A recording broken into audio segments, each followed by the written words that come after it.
Hello. You find yourselves on a hill that overlooks the valley.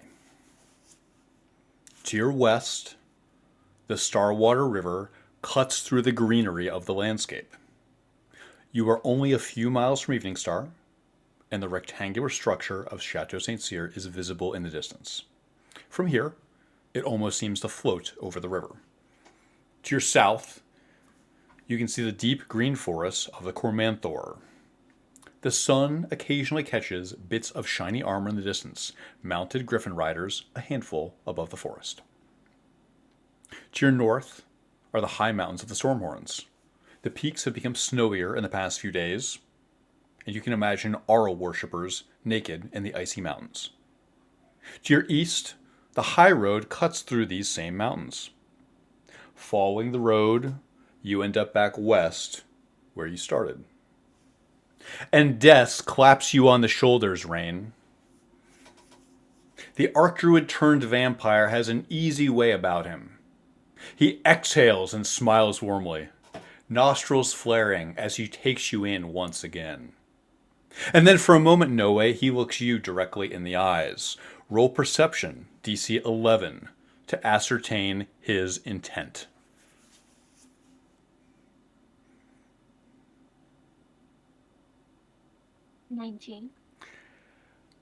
Noe, now that you're here, he may not let you leave. Best start thinking of a plan now. And he looks directly back into your eyes, Rain. Brother, you have returned at a great time. It is all coming together. Now, were you able to secure the saltpeter for our seed pots?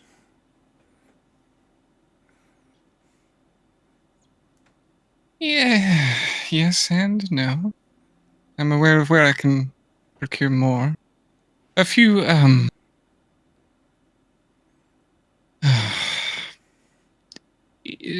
slight issues have arisen. Perhaps he will point off to the Griffin Riders in the distance. I've heard of, an army approaching. Evening Star is besieged and has overtaken these. Elcinerat leads his men. He knocks buildings over.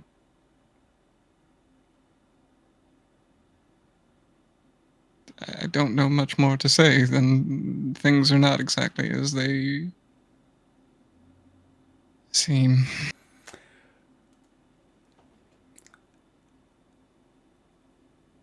These are my cohorts. He'll gesture back towards everyone behind him. As he does that, I put my weapon back on my hip.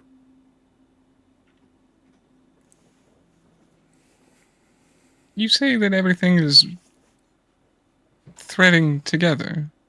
A better place. I'm having difficulties putting this together myself. The real questions I want to ask. The bullshit dripping from my mouth as I try to worm through it. Des, be honest. What is this all wrapping up to be? He smiles, and the flames in the bonfire behind him rise a foot into the air, mirroring his grin. Let me show you something, Rain, he says with outstretched arms. Come with me. Lead the way. Rain will look a bit hesitant back towards the crew behind him.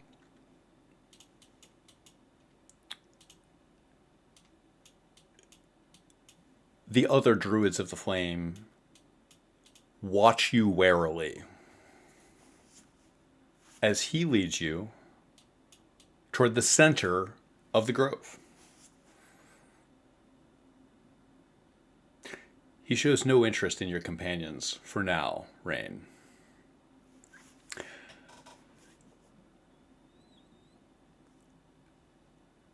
Rain, I don't know how to tell you this.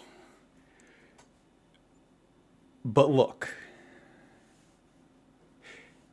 He places his head against yours so that you are temple to temple as he points toward the eastern horizon.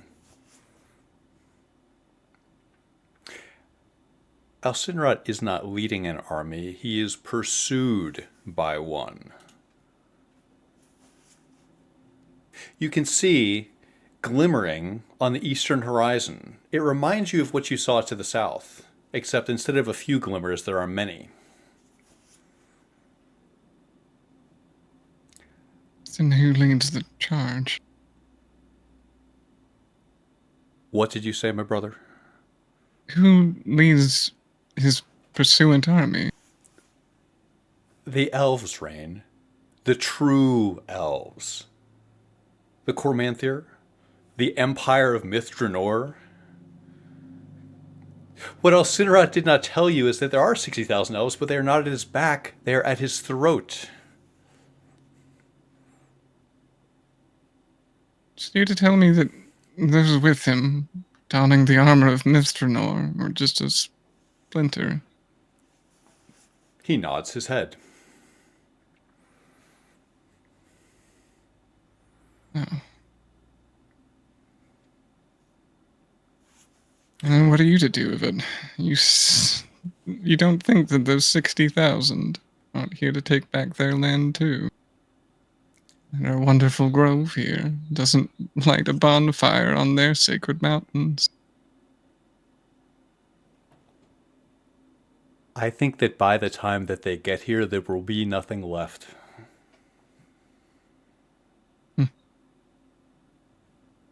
Scorched earth, then, is it? He nods his head slowly.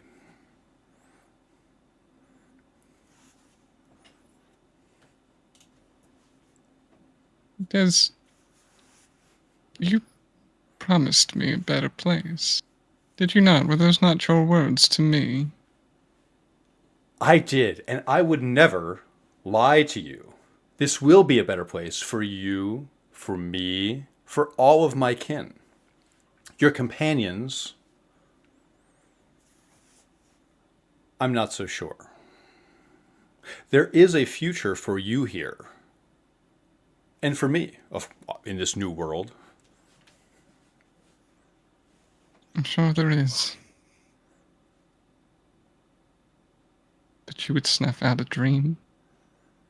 The little fucking girl. The construction paper magic book. In a field of orange flowers. For what? The blotted sun. Is that what your fucking flowers are for? Not fields of them. You just want to blot out the sky. That is exactly right, Rain. And then You never... we can walk the day. As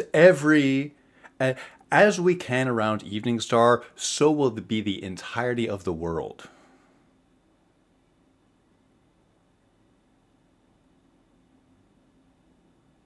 Here, world. I can walk in the sun. And isn't that beautiful? So can, he points at Arsinoe. So can she. Imagine if we could traverse the entire world that way. At the cost of what? Her dreams, he says, looking at Tilda for the first time with a sour expression.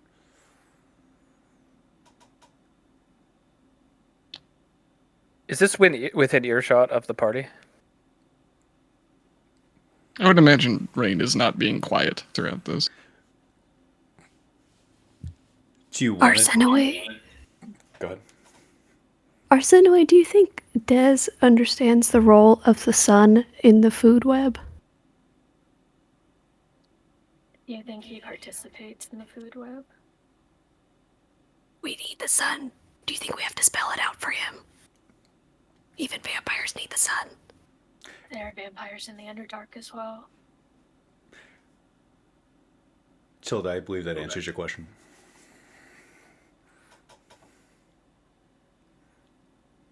I'm gonna turn to no way. This guy is really fucking creepy. She blushes at that. Yes, at some point it seems he's let the mask drop. He does the same thing as all the adults in our town. He just talks about me like I'm not here. I don't even know this asshole. I think she does look to Tilda with a discerning look. Yes, I don't know what you've done nothing to give him such offense, except maybe that Rain clearly cares for you, and that is probably something that he cannot leverage. I mean, the first step in getting someone into a cult is driving others away from them. I think Rain needs our help, and he doesn't know it. We're right here. Yeah. Des, you Rain. wouldn't lie to me, would you? You've only told me truths, just not the whole picture. Tell me this. How did you know which one was Tilda? I had no pictures of her. I've spoken fondly, sure. Never fucking... Go on. How old am I, Rain? Old enough.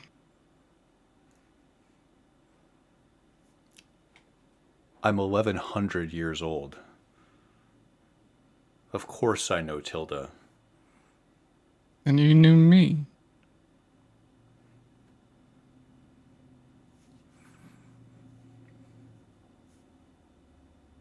Did that flower fix your heart?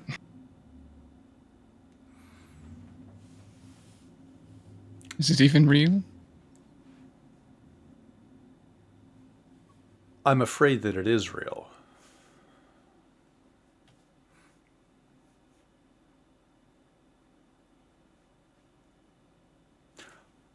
I'm afraid it grows under the mountain.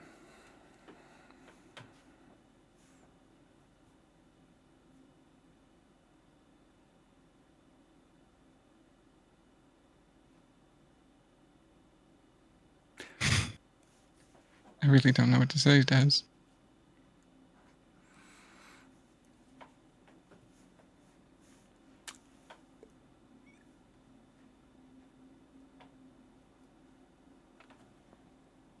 What is there to say?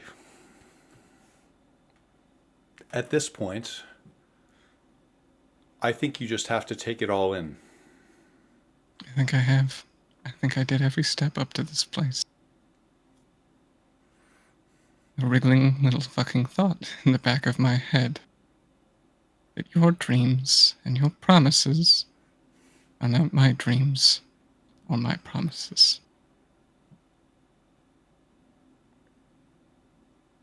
You sent me, one person, with all your trust in your 11,000 years. For what? Saltpeter? You're going to tell me that your entirety of your grove could not have strolled into Evening Star, where they can walk in the sun and not get some fucking saltpeter? So you could, what, grow a giant tree? So you could hurt other little girls? So you could turn them to your own?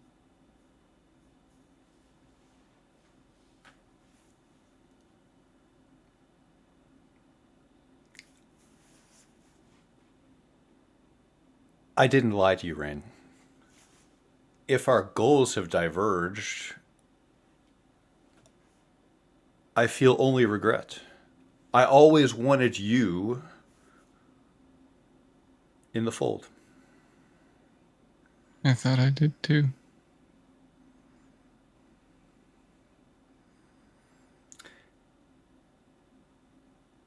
He places his hand on your shoulder and all but forces you to look in the other direction, the western horizon. I look.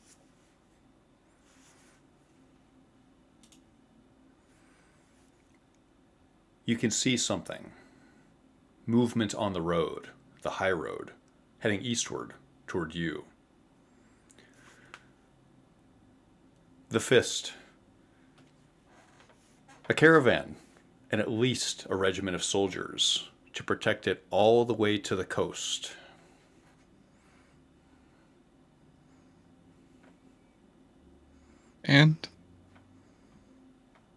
And here we are, in the middle of it.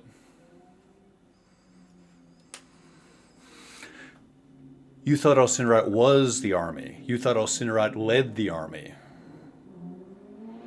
There are two armies here converging on him and you and I.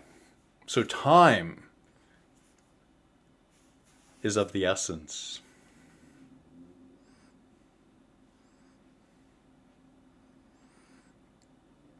you're not wrong. I take this to mean that you will not deliver what I asked. If time is of the essence, it's a complicated plan. The three of us are creeping up. So I see. No, Tez, I don't think that it's within my power to take a cart up here full of saltpeter. Hank is like rooting in his bag for educational materials.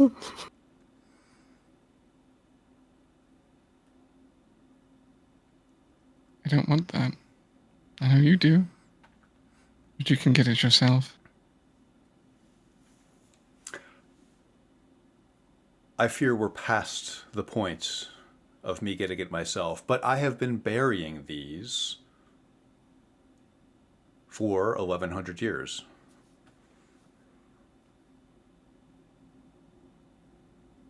The So why field. now? What changed in your 11,000 years of machinations changed so that today was the day that you could grow your big tree? Every flower must bloom someday. Far be it from me to stop Kossuth's will. Should it bloom today or tomorrow, I wouldn't fight it. Would you?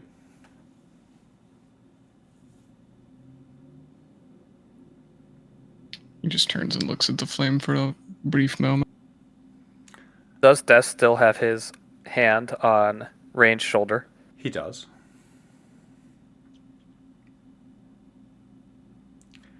Hey! Get your hand off my friend.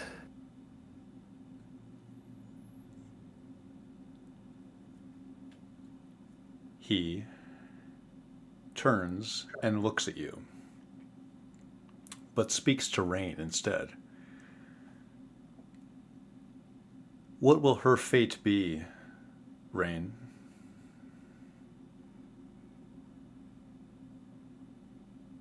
You've done it with me, Des. Close your eyes.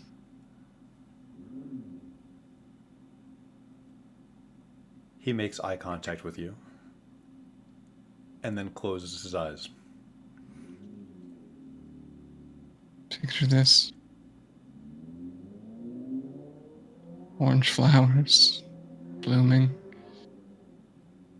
And as much as I know every little impulse in you wants to pluck every little petal, you can't help it. That heat you feel, basking in it, from our primordial little friend, flicking every ounce of firewood you throw under it, every little seed pod you bury in faith and future. A tower in front of you, stone, and you keep peering up. It towers over St. Cyr Manor, it towers over all of Evening Star, but you can't help but keep looking up to the one thing you fear most. Rain casts daylight on Noe and removes the tile of Noe.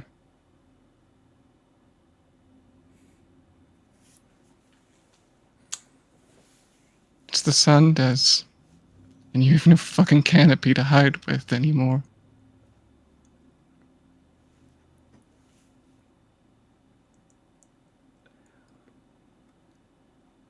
Let me make sure I understand. Yes.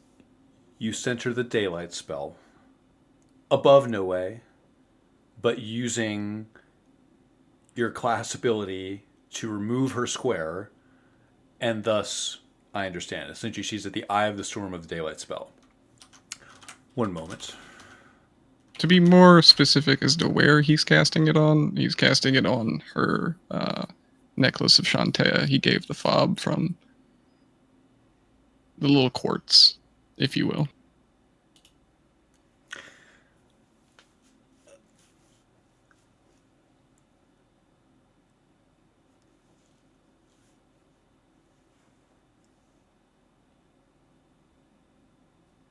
Is your intent harm? Is this a hostile action? Oh, yeah. You summon daylight. Arsinoe St. Cyr, from above your head, there is a massive spike of solar energy.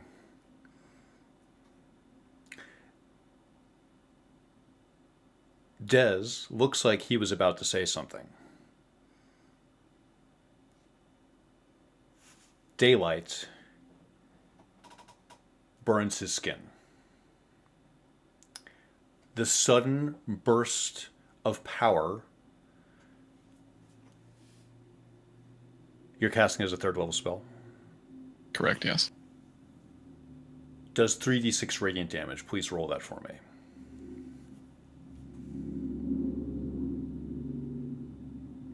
Seven total.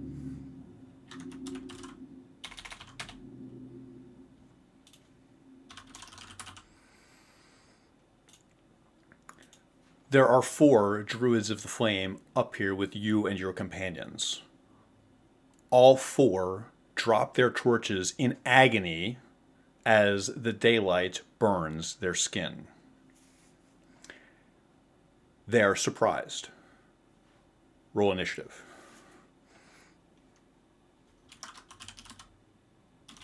Let's fucking do this.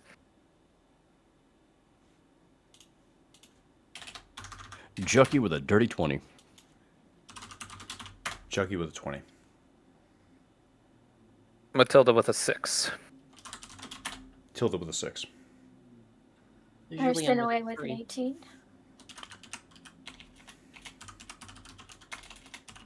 Rain also with an 18, but I will go negative. K21.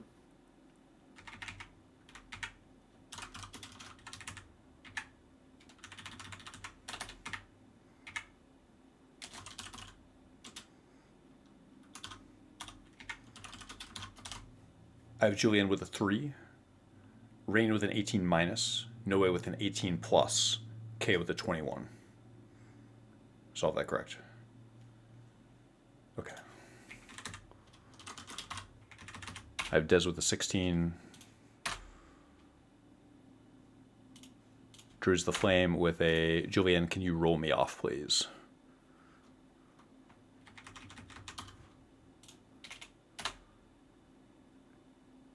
And the Druids rolled a 17. Just a 16? Okay, you are a 3 minus, Druids are a 3 plus.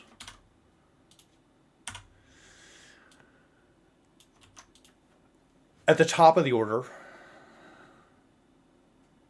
Kaysen of Ilmater with a 21. You are suddenly thrust into combat as Rain summons the power of daylight to scorch and damage the vampires in his midst. Jason is like quietly stuffing this little diagram of a food web back into his backpack. Like, okay, mood suddenly changed.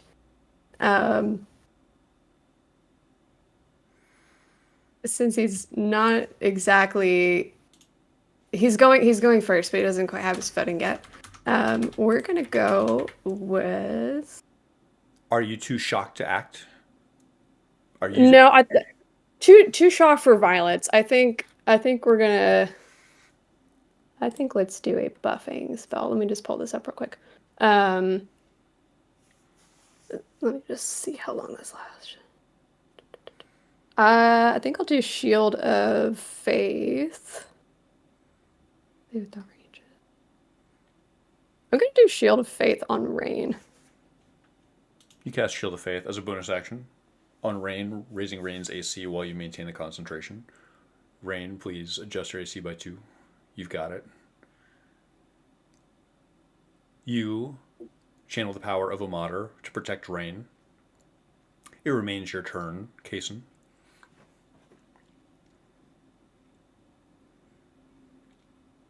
Screw it. We're just gonna hit the guy to the north of me. You see a Druid of the Flame. He is wearing leather armor with embossed flames on both sides of his vest. His torch is at his feet. As you move to hit him, you realize you're inhaling some ash from his arms. Oh, would drawing my weapon from my hip take part of my action? Would that be bonus action? No. Okay.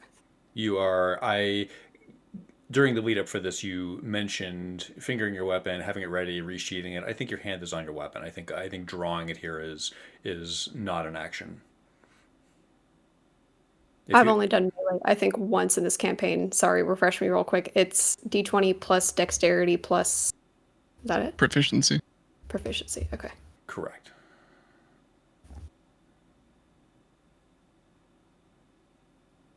Uh, 15 to hit. 15.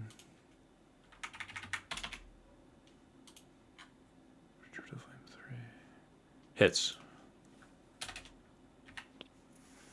And damage 9.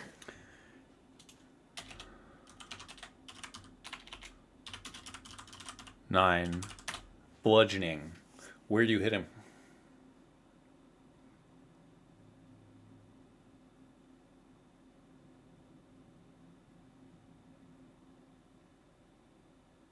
I think like arm and side of torso. Your mace. Going mostly for trying to disable whatever looks like his dominant arm, plus get just sort of broader hit.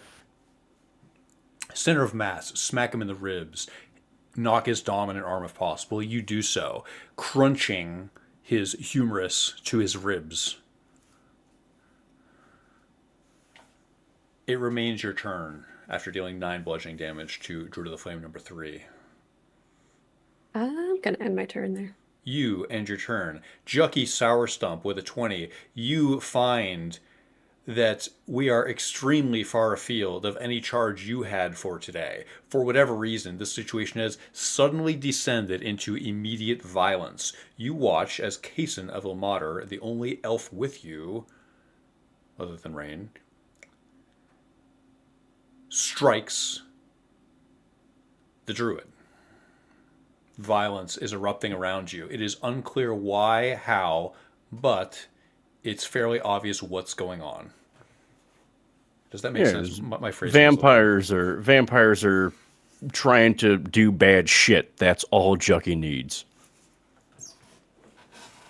May I step through a teammate's square? Is that a thing I can do? You may, as long as they permit it. So which teammate? So would no way permit Jucky to step past her? Okay. I believe I counted this out correctly to be 7 squares, which is Jucky's movement. So he's going to move through here, and just step right up to Dez. You do so. He's going to point his dull barrel crossbow right at him and fire both barrels.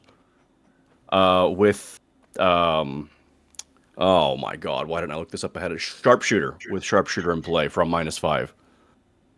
And you are not doing so at disadvantage because you have crossbow expert. So you are this is quite right. I understand. So you walk up and using crossbow expert, you put your crossbow directly to his torso, it sounds like, and fire. That is right. Given that he is currently surprised, I'm going to deduct his dex from his AC. Oh, okay.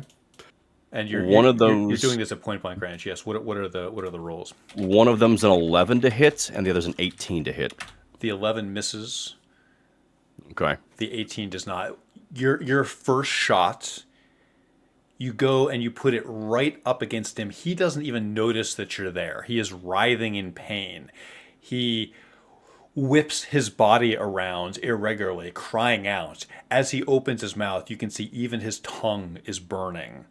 As a result, your first shot sails past him as he writhes up against you. You grab him and press the second barrel of your crossbow against him before letting the second one go. Your second shot hits. How much damage? Well, let's find out. With sharpshooter.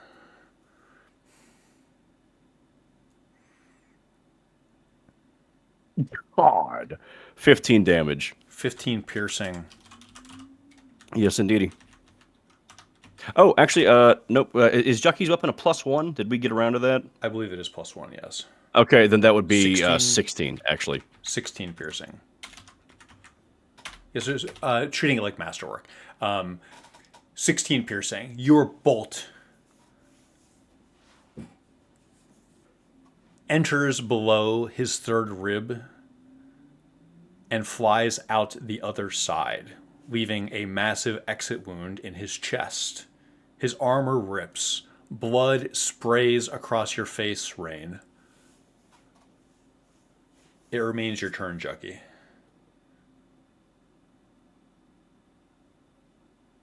I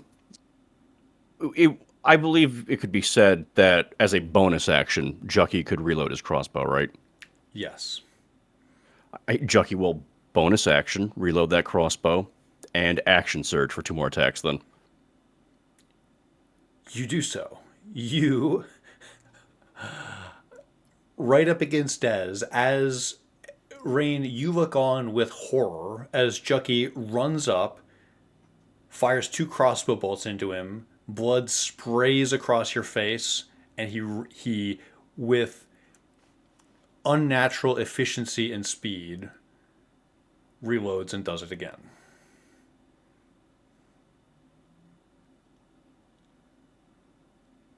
Okay, this time we've got 13 and 16. Both hit. Hot dog. Okay. Let's... Oh, Jesus. That's going to be a lot then. Here we go.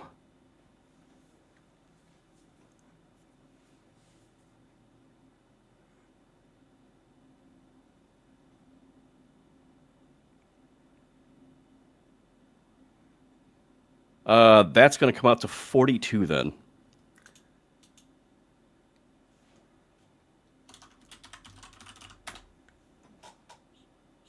You put 2 crossbow bolts into him like you're putting nails into a board. Both bolts find bone this time. One wedges itself between 2 of his vertebrae. The second catches his shoulder blade. You hear the dull thunk of it breaking inside of his body.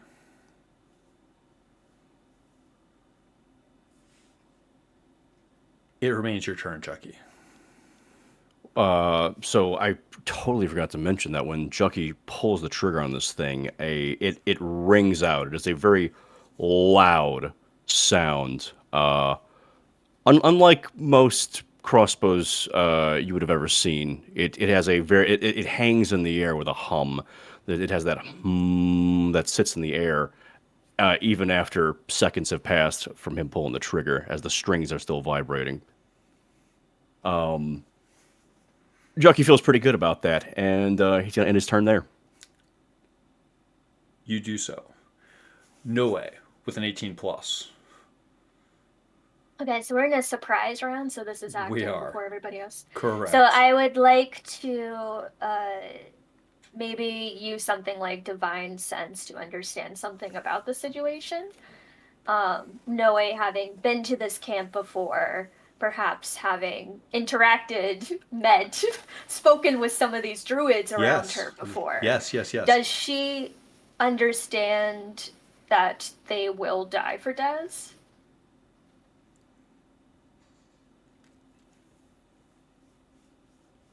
What a fantastic question. You, no roll required. Let's talk this one out. Yes. You please. understand that they'll certainly die for Des while he is alive. Does that make sense? It does. Is that okay? Yeah, I think that pretty much says it.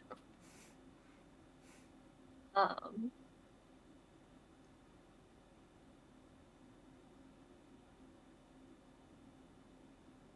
okay, yeah, I think she's gonna have to step up and help wail on Des then.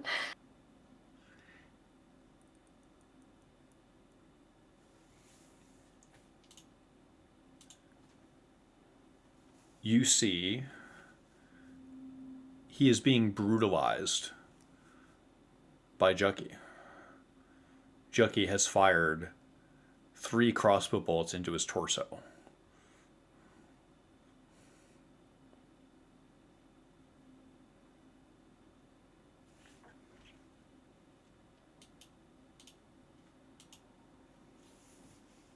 Um, okay, she'll use her polearm.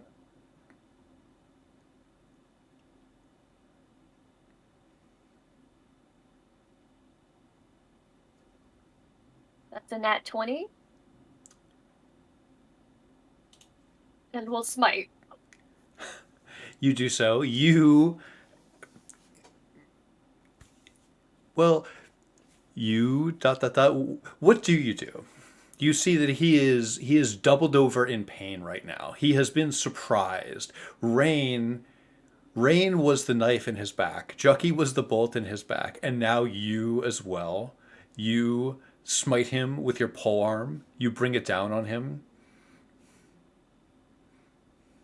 Yeah, I think definitely in the cinematic universe, there is something to be said that she's doing this between 2 men who are essentially eclipsing him from her, while she is radiating this light in such a way that, to be honest, she barely sees him through it.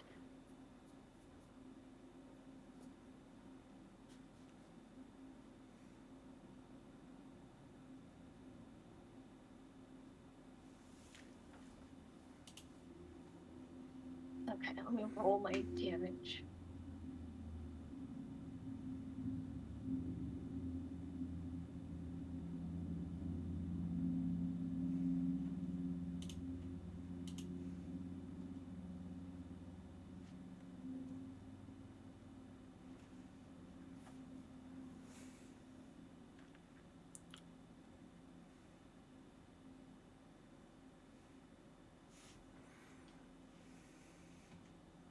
Actually, that should be 6d8 6 because he's undead. Yes. Smite would add an extra d8 because he's undead, and if you crit, that's 2d8 because he's undead.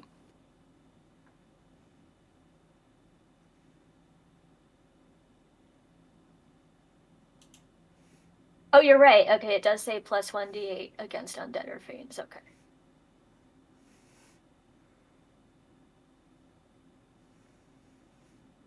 Okay, so that's 7 points of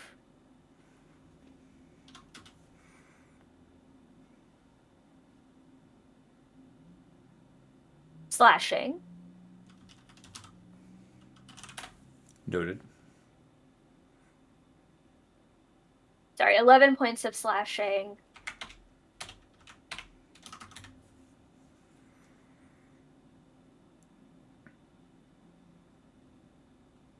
$23 radiant? And 23 radiant damage. For a total of 34. +4 because you didn't add the modifier at the I end. did update the 7 slashing to 11. You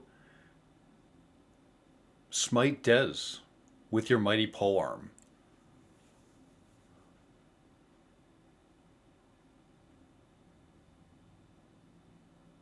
In this moment, the gruesome wound that you carve into him is reminiscent of a giant unicorn horn goring his shoulder.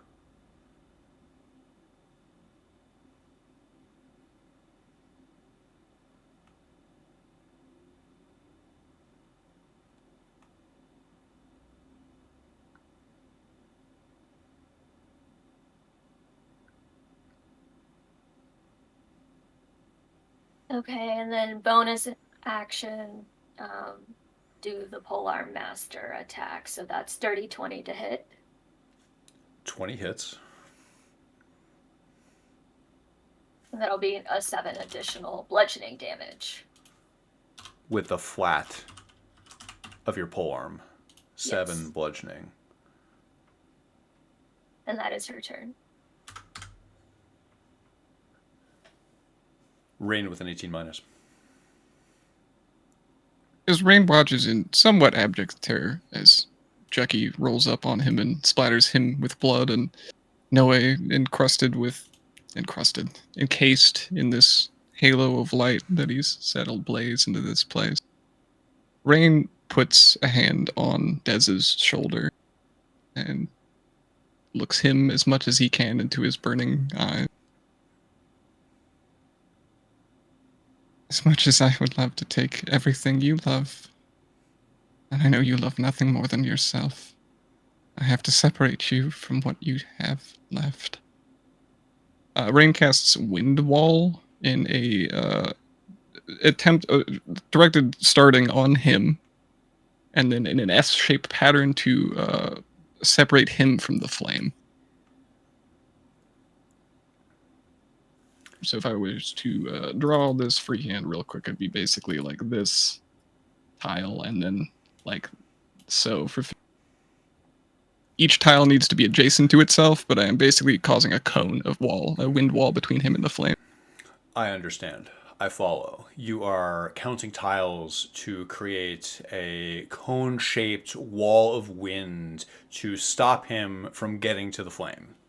Correct, yes. I assume if anything that he could do to stop whatever's happening would likely have something to do with the massive magical bonfire he is tied to. I believe this is a strength saving throw on him for DC. I think it's only if he moves through it, right? Or are you placing him? Is his tile? He is on the starting tile. He's the beginning of the cone. Okay. What is your spell DC? DC 15 strength saving throw for 48 or half bludgeoning. Okay. 48 strength saving throw. 1 moment. Okay. 7. He fails.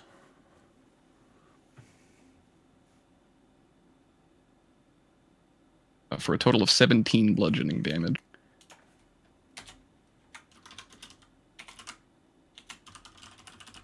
You do so, using the power of the wind to slam him into the earth? In effect, yeah. It's like a giant whipping of this wind. Everything that Rain has produced up to this point has come from the censer. It has been a sense of smoke and ashes and flames and what have you.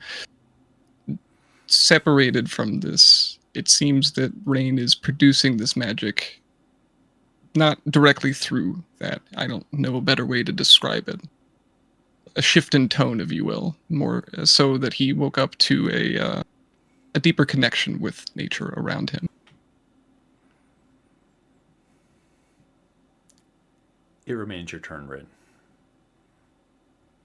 As much as Rain wants to step away from it, he won't.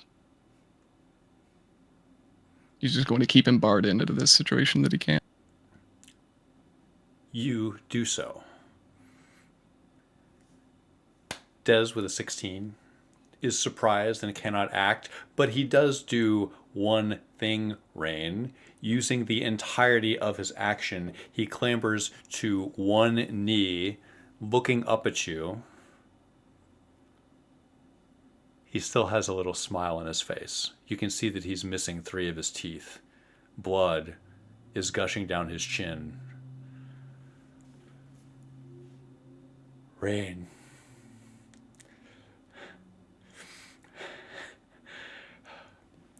Kasuth is the flame, but Shar is the smoke. And ends his turn. Tilda with a 6.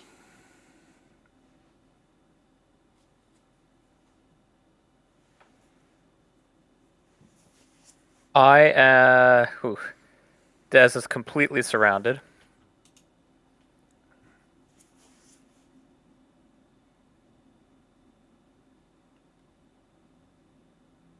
I would like to step with my back to Noe, facing the Druid of the Flame. No, wait, can you remind me what your Paladin Aura does? I'm sorry, may I interrupt you guys for 1 second? There's something on my list here that we did not do. Daylight. Rain, can you roll 3d6 for daylight damage on everybody? And this will hit Arsinoe as well. Unless you... That's fair. Okay. 9. 9 radiant. And for clarity's sake, daylight is not a concentration spell. Wind wall is. Correct. Isn't it just something that you can just end? It's end it will an hour long. Duration 1 hour. Yes. I'm sorry. That was 9 radiant.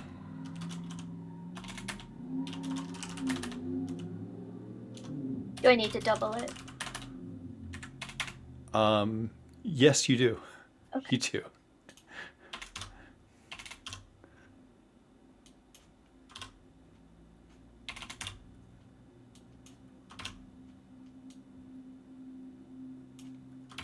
And I apologize. You were asking Noe about the effects of her Paladin Aura. Please go ahead, Tilda. It remains your turn. Yeah, I'm a total buffoon. Can you remind me of what it does? Yeah. So it's plus her charisma bonus to saving throws, or if you are making any kind of social ability check, you get advantage on that. Okay, got it. So nothing pertinent right now. Yeah. Okay.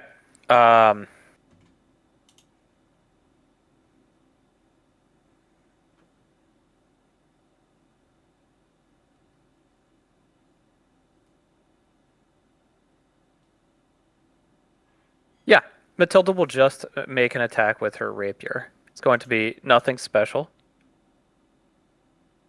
You're attacking the Druid of the Flame between you and Kaysen, correct?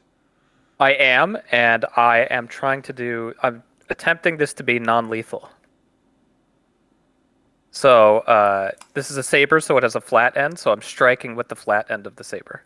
Understood. Why don't we have the damage and make it bludgeoning? Please. But first roll the hit, please, if you didn't already.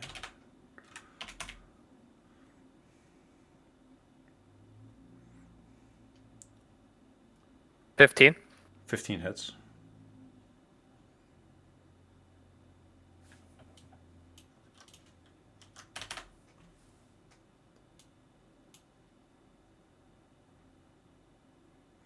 And that'll be 7 damage before getting halved. You get to decide how it goes. We'll call it. You're supposed to round down. Yeah, I was gonna say I was gonna call it 4 because I think half is already fairly punitive. Sure. Yeah. And as Tilda's not super comfortable with just murdering somebody yet. And she'll hold out her rapier, as she's seen in books, as threatening, but in the space of the druid. And my back is to Arsinoe. You do so, squaring up with Arsinoe and holding your rapier out in an offensive position to ward the druid if necessary.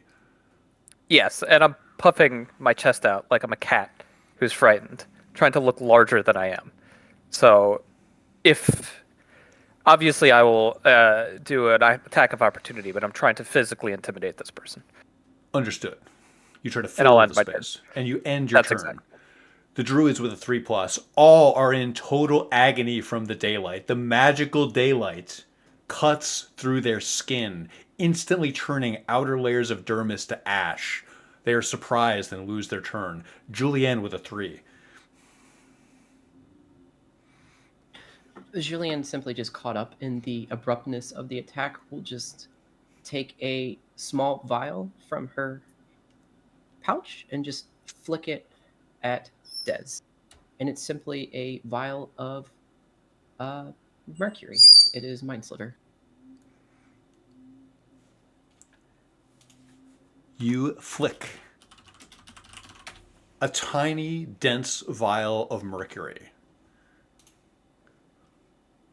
It smashes on Dez. Roll to, is it a Int saving throw, I think. in saving throw? Yep, in saving throw. What is your spell DC, sir? He has to beat 15. 15.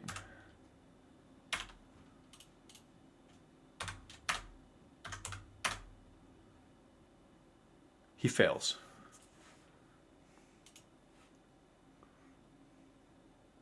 Takes 6 psychic damage, and his next saving roll is reduced by 1d4. And he has like negative bless on his next. Got it. Correct. On his next saving throw. You deal 6 psychic. Your vial of mercury splashes across his jawline, leaving a irregular patch of mercury across his face. He inhales it, taking in a deep, sharp breath, and collapses.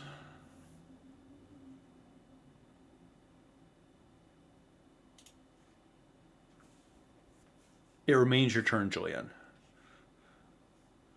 Simply hold action. You do so. Kaysen, at the top of the order, with a 21. He's gonna take a minute to catch his breath and just look around at the state everyone's in. And he knows a little bit about Dez, but he doesn't really know anything about these other people gathered around. And he's just gonna sort of look around at all of them and go, "Wow, Dez really is something, huh? You're willing to die for this guy? How about you all have somewhere else to be?" And he'll cast Turn Undead. And that'll be Wisdom saving throw. And if fails, is turned for 1 minute or until it takes damage. And for 1 minute or until it takes damage, it spends its turn trying to move opposite me to space within 30 feet. And can't take reactions. Action can only use dash.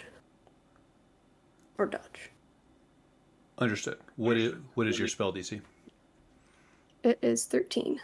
13, and Dez has a negative 1d4 penalty from Mind Sliver. Okay, 1 second. Got to make a bunch of rolls.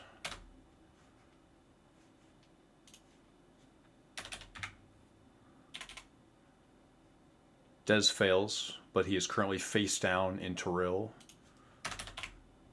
Druid 3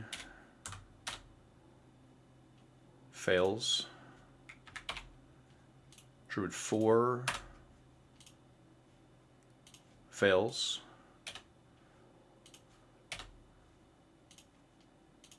Druid 2 fails with a natural 1. And oh, hold on, I have the wrong stat block. And it does say as They all failed. written. Go ahead. It does say as written on the cleric page, starting at 5th level when an undead fails, it's instantly. Oh, sorry, that's if it's CRs, but never mind. That's if it's like CR 1/2. Ignore me.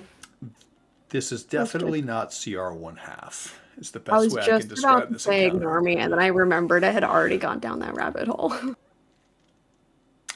You sear these undead. All 5 failed, by the way. You sear the undead around you with the power of actually one moment.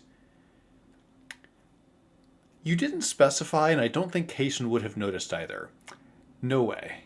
Yeah, do you want me to roll? Yes, I what do. am I trying to beat? I do. It's a You wouldn't know. correct. Yes, it's a wouldn't DC know. 17 wisdom. Well, at least she's Roll, got several people she could bump into on the way out. So she gets a +1. From, or just in general, just your Her wisdom modifier is +1. understood. She just fails. You Does your aura Now we count know. yourself? Yeah, do you not get your own aura? Oh, I guess she does get her own aura, so you do. You do add, yes, your she's paladin's- about to fail, and then she's like, "Wait, I'm Arsinoe fucking Saint Seer." You do. You feel Ilmater turning these undead into little more than martyrs for their cause. You feel a great set of bloodied hands pressing down on the landscape. You watch as giant spectral hands smash these undead, these vampires just like you. You watch as they are stricken with terror. Dez is unmoving, lying on the ground. It remains your turn. Actually, I'm sorry, this is Kaysen's turn, casting Turn Undead. So it remains Kaysen's turn.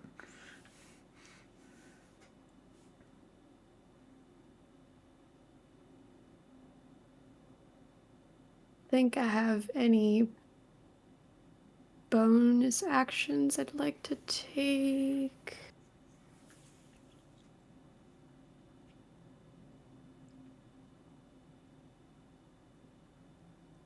See if there's somewhere I'd like to move. I'm gonna just move so that I'm like in between these two, but that's it for my turn. Jucky with a 20. So what is Dez's deal right now? You said he fell to the ground? He is lying face down on the ground. The last thing you saw is Julienne threw a vial at him. It impacted his face. He quivered, his eyes went different directions, and he fell to the ground, face first. He is not moving whatsoever, and his blood is soaking into the ground. All 4 Druids of the Flame are turned and are currently running away or about to run away as the daylight sears them. They are being seared alive by Rain's light.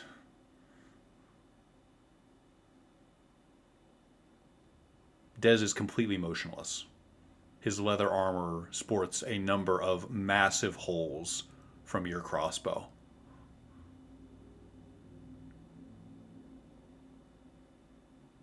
Jucky is a very crude and crass fighter, though. I think he'd go for the double tap. I really do.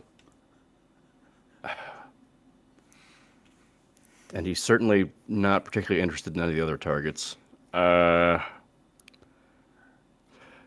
going to take both attacks right into Dez's possible corpse. It's a coup de grace.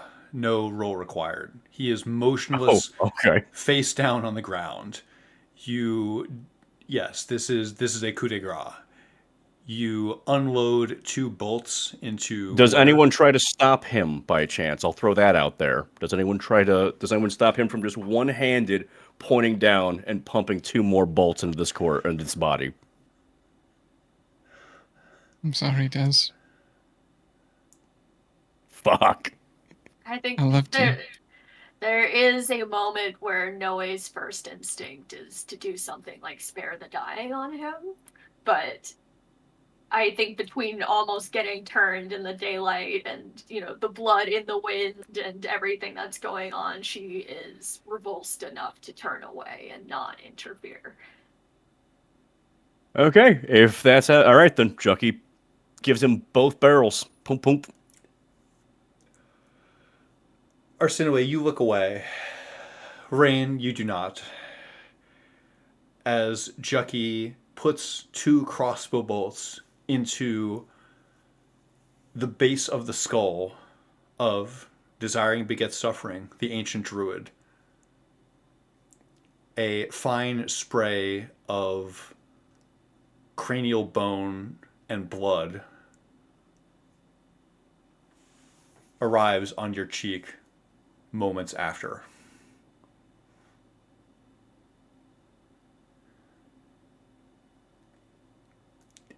It remains your turn, Jucky. Haven't you done enough? Jucky kind of turns around and he says to the other 2 standing next to him, he says, I'm going to need your help with the others. Because if Mama Sour Stump ever heard that I struck a lady, she'd bury me under the outhouse. They're already running. Let's hope they keep doing that then.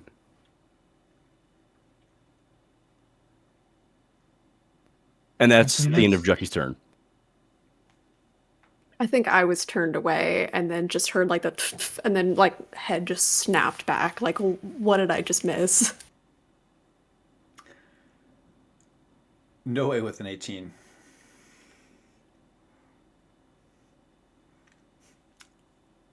I think seeing that the other vampires are turned and currently running, I think the only thing she's gonna do is try to make it back to the square that Rain carved out of the daylight so that she's not blasted with it.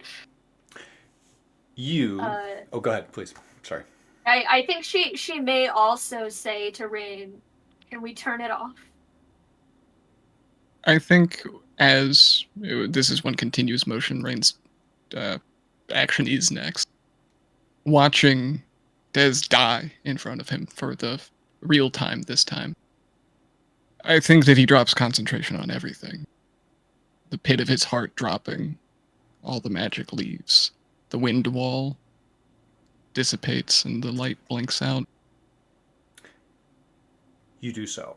You drop your concentration on wind wall. You lower the daylight. Several things happen at once. The bonfire halves in size. It is little more than small flames licking the embers. All 4 of the druids were turned and ran around in fear in this daylight. You turn the daylight off and you see something. All of the druids have had their skin melted away. The muscle beneath is pitted, blackened, gray. What were once perhaps handsome or beautiful people are little more than skeletal visages that fall into the earth, smoking.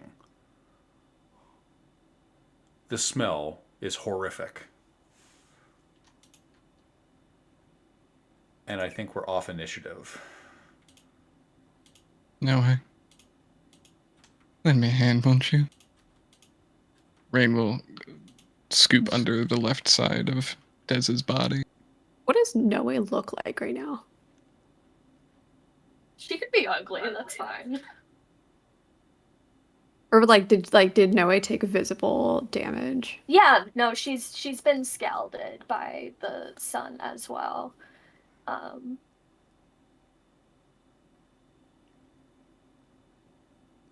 I think I'm like honing in on that. Like, why are you burned? I'm like cautiously approaching, like not wanting to address the elephant in the room.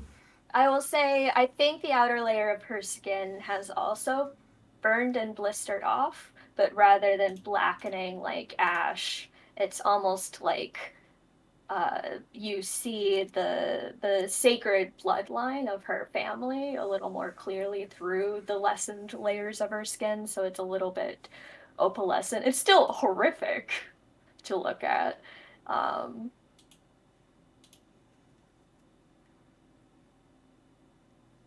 And as Rain calls for her, there's a moment where she's trying to catch her breath, maybe on the verge of some kind of panic attack. But I think hearing his voice is somewhat reassuring in the moment, and at least in the sense that he's giving her an order, she will rise to follow it.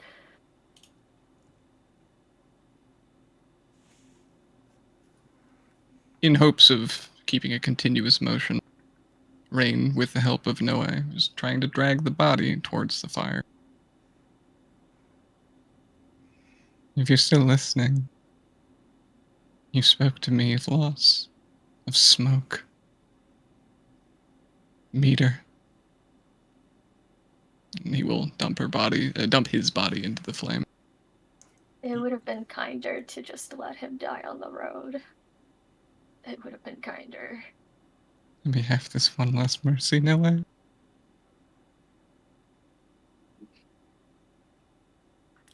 Please.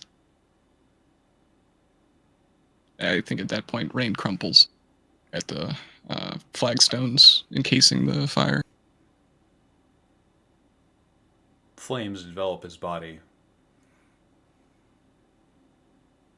You've returned him to something. Kason of Ilmater, roll insight, DC 12.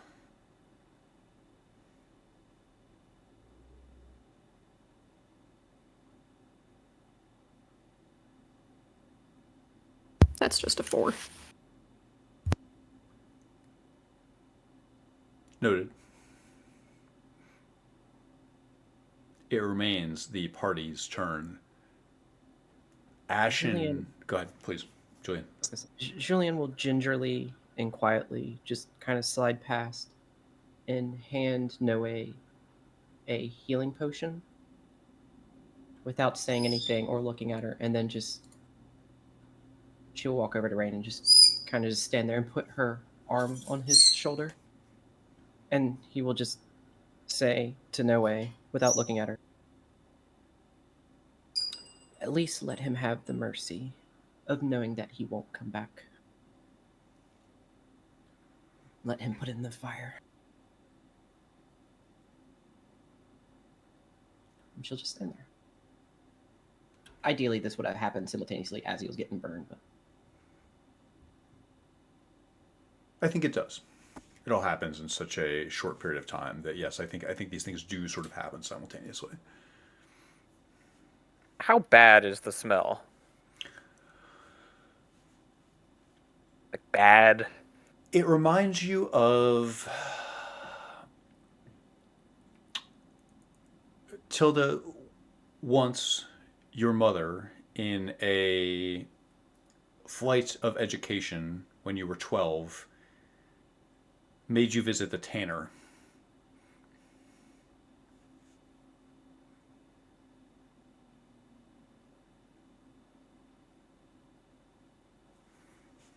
I rolled a 7 on Constitution.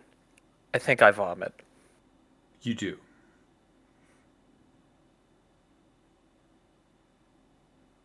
It tastes like acid. A lot of acid. I haven't had anything to eat in a day. This I'll is more of a come dry over heave. and offer some water.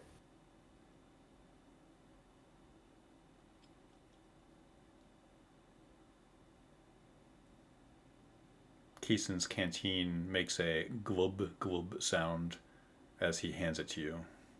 I'll accept it and bring it to my face. Trembling for a number of reasons.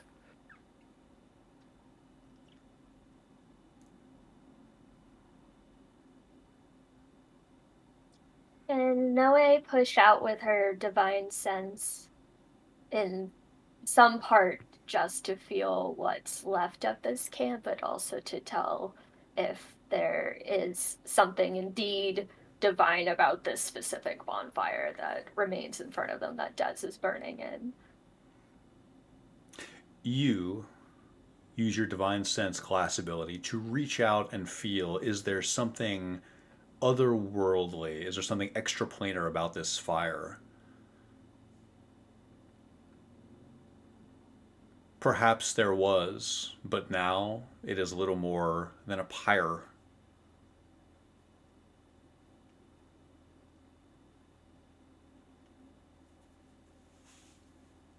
The end to a once great life. A very long string of time, cut very suddenly and unexpectedly.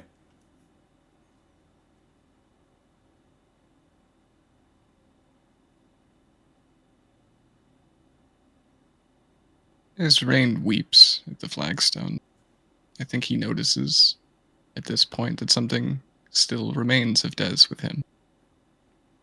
Tears pour over flesh, but they still pour over a little plate of obsidian tied to his face.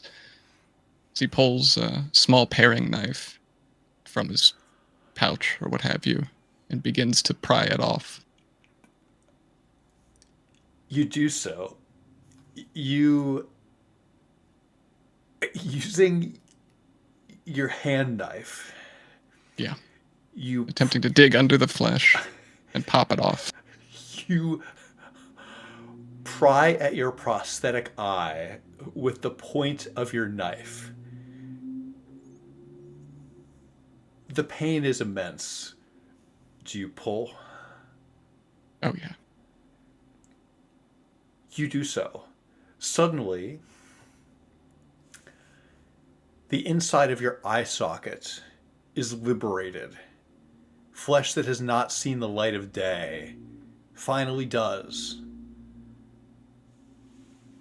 There's a musty, fleshy smell. The piece of obsidian falls on the flagstone. He tosses it in. You do so. Your visage Sorry, Dave. looks particularly... Your visage looks particularly hollowed out with one entirely open eye socket.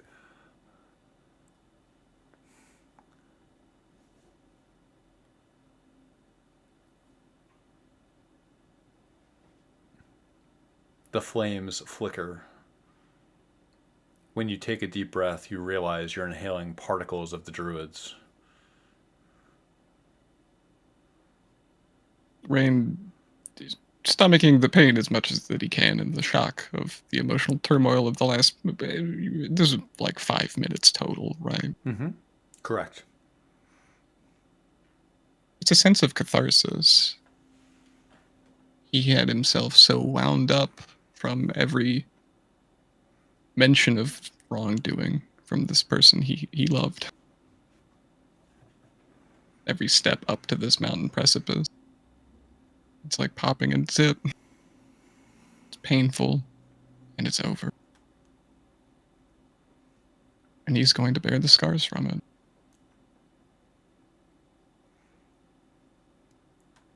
Julian is still just standing here steadfast with you as this happens. He'll look up to her and give her a wry smile. When you're ready to mend, let me know. I think we should probably let that one just air out a bit, shouldn't we? Not for long, dear. We shouldn't let anything get into it. Julian, the smell reminds you of sometimes when a group of fists would be coming down the road to Evening Star. They would encounter wounds on the road and wouldn't really tend them until they got here. There's nothing like peeling off a bandage that's been on a wound for 3 or 4 days. This eye has been in Rain's eye socket for years. The smell is striking.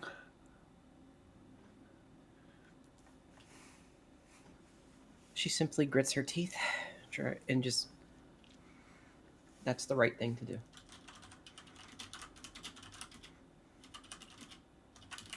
Tomorrow on the mend.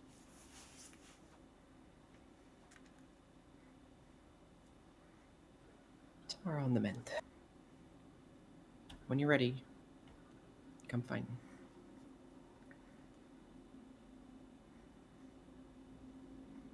Noe approaches Tilda, I think, pulling a scented handkerchief out of her side and offering it down to her friend.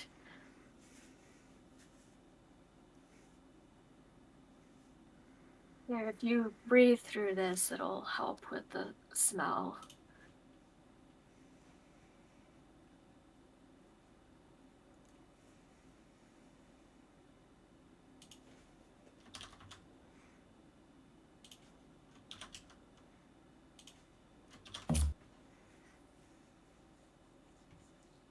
I think feeling as though a lot of what's going on is far from my business.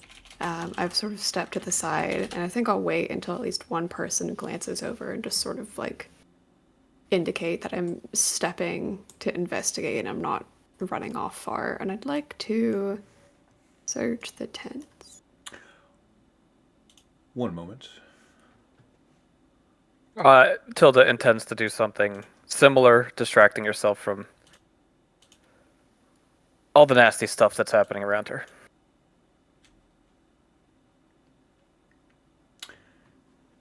There is across the table, there is a separate map for the southern tent, but not the northern tent. So if you're looking at the northern tent, what you find, Cason of Omater, is it looks like this is where they had been crafting seed bombs. There is piles of what you can imagine to be saltpeter. The smell reminds you a bit of the cave. There are 4 clay pots in various states of assembly. The many barrels around the cave suggest to you that they've been at this for quite some time. Does this assembly look, to Casey's mostly untrained eye, to something? Does it look like something that could still be dangerous outside of the hands of the Drew? Just all this stuff laying around. Potentially. It's hard for you to say. You certainly imagine that the wrong person could do bad things here. If that's, I don't know if I'm like grasping your question correctly, but certainly this is not table salt. Let's put it that way. I think he'll make like a quick attempt as he goes outside to sort of like sweep with his foot and try to bury at least a little bit of this stuff, especially what's on this edge nearest the fire. Realizing that some embers might be coming out, I think he'll try to cover up a lot of this stuff outside before he comes down here. You use your boot to kick some dirt over the masses of which you can assume to be accelerants or explosives. You're not sure exactly what you're looking at, Kason. Something about the smell reminds you of something that happened in a cave long, long, long ago. What seems like a lifetime ago. It's amazing how much things have changed since then. And now you catch up with Tilda Lochlauren.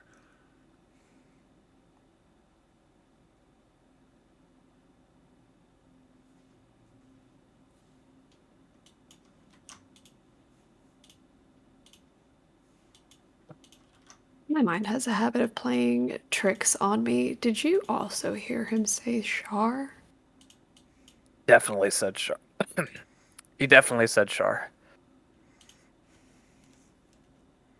Wonder what he might have left behind that might tell us a little more about that. Yeah, let's go in. One moment.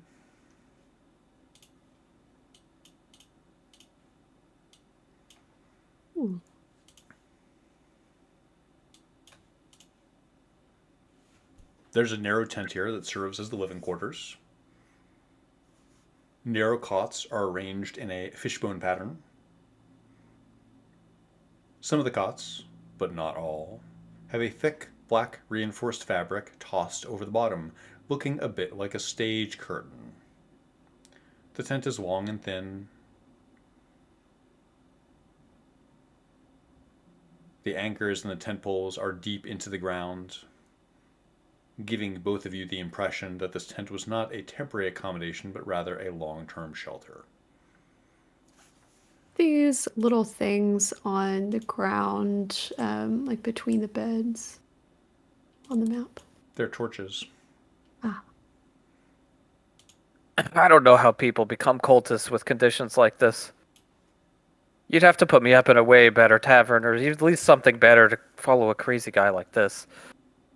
Cason's gonna like flop on one of the beds as he's searching under it, and he's gonna go, "Oh my god, this is better than anything I've laid on for 3 weeks." I think Tilda will giggle at that.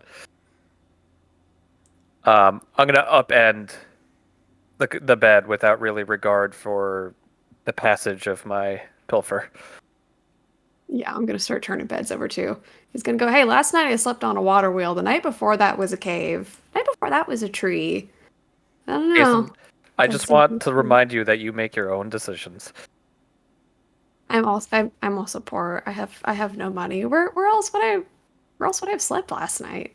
Not like I can afford an inn. We're literally traveling with a rich person. Well, I wasn't gonna ask someone to pay for me. Like across the table, he has no idea that Rain paid for rooms. He just I was was not talking there. about it. No way. Ah. Well, I wasn't gonna ask.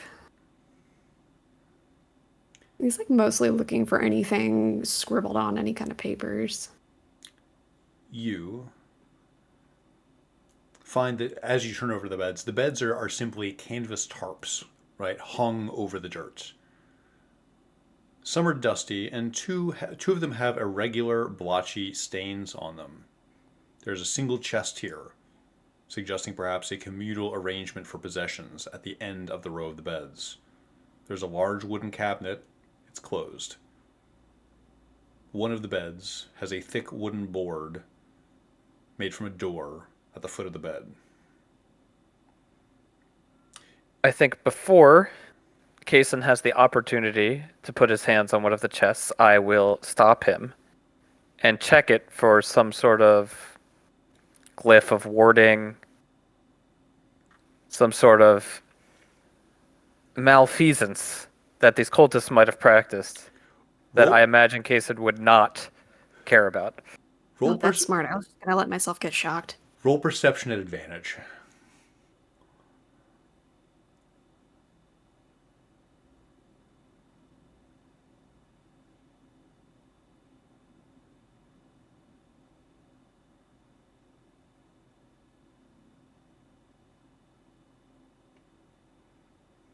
$15. This chest is trapped. Kaysen, don't. Something. You're going to regret it if you touch. Sometimes it's nice to take your time first. Let me just say. He's gonna like sit back and like crouch on one of the beds and just watch and see what's about to happen.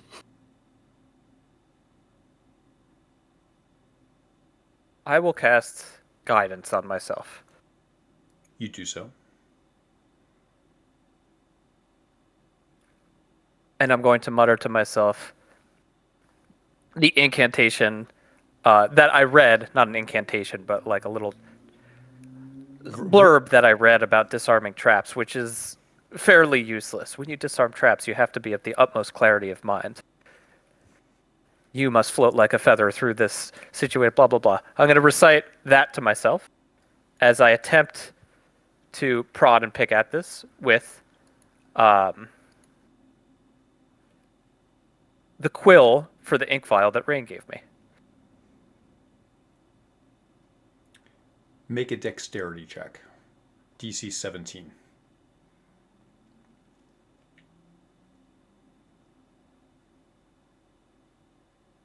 I fail.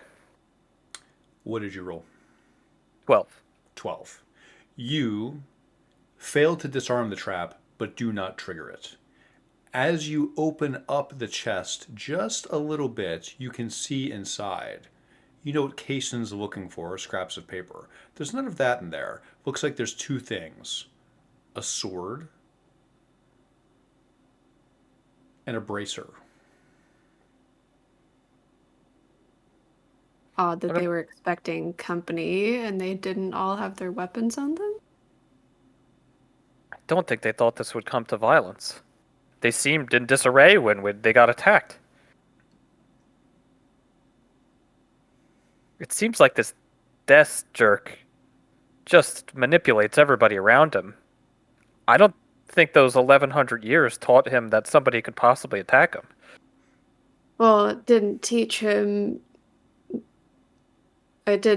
much at all. I mean, in 1100 years, I would assume that a druid would understand that plants feed on the sun, animals feed on plants, humans feed on animals, vampires feed on humans. We need the sun. There's a whole ecosystem that doesn't involve the sun. It seems like it would have been a lot less work to just go underground than to spend 1100 years trying to blot out the sun. Des was surely fooled by someone too. I think it was Shar. I think he was fooled by Shar. All they care about is loss, as far as I understand. I Roll wonder who else she's gotten to. roll religion, DC 12. To ascertain who manipulated who. Natural 20, 25. With a 20 on die, you think about something. Was Des manipulated? If so, he's probably not the only one.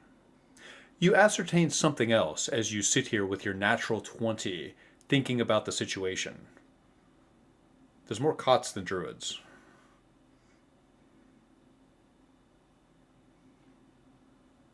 There were sacrifices here. I don't know about that.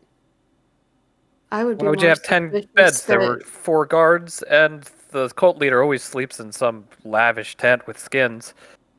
Well, I imagine there might have been a cot for QE, but unless they've had an alarming number of losses lately, I would be more suspicious that one of these cots might be a vacation home for someone in town. Would you vacation here? This place stinks.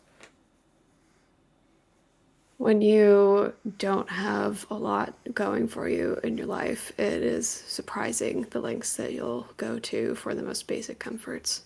I'm going to turn to Kaysen. I'm going to put my arm on his shoulder. I'm going to say, Kaysen, you have to expect better for yourself.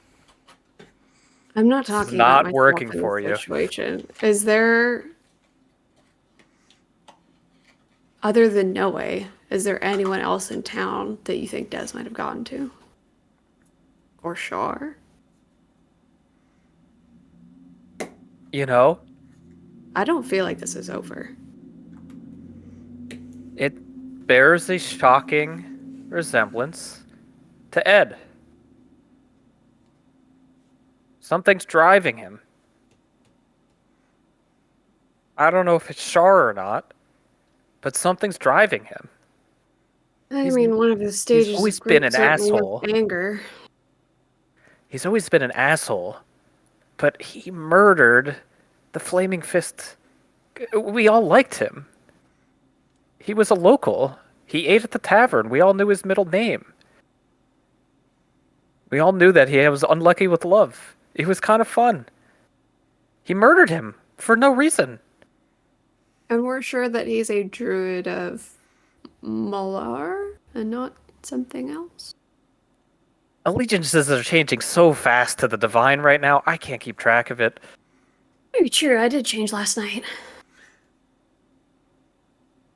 There is immense tumult in the air ever since the spell plague as domains slip through the fingers of one deity and fall into the palms of another. Do you think we should try to get help with this box? No. This is a fun puzzle. Alright, just don't blow yourself up. I think it's appropriate we cut to the outside squad. How do we feel about a 5-er, actually?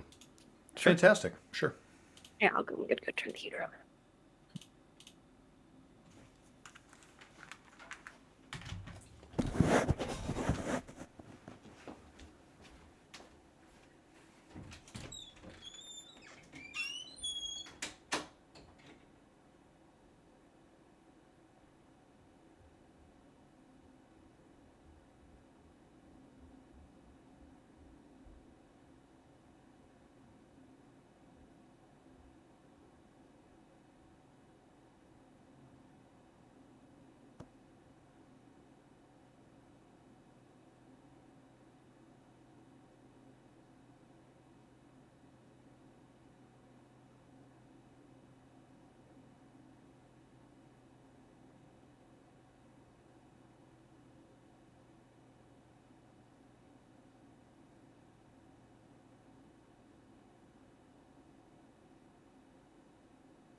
Hello.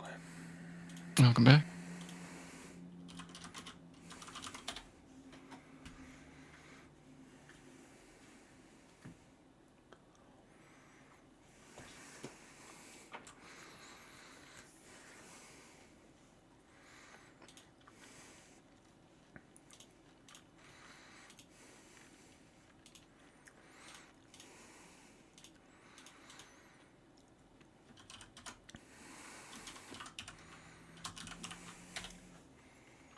That's insane. The only damage our party took was from ourselves.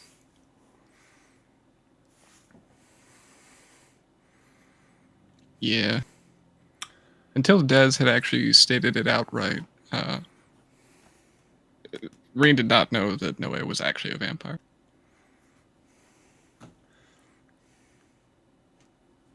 I think that's what broke him.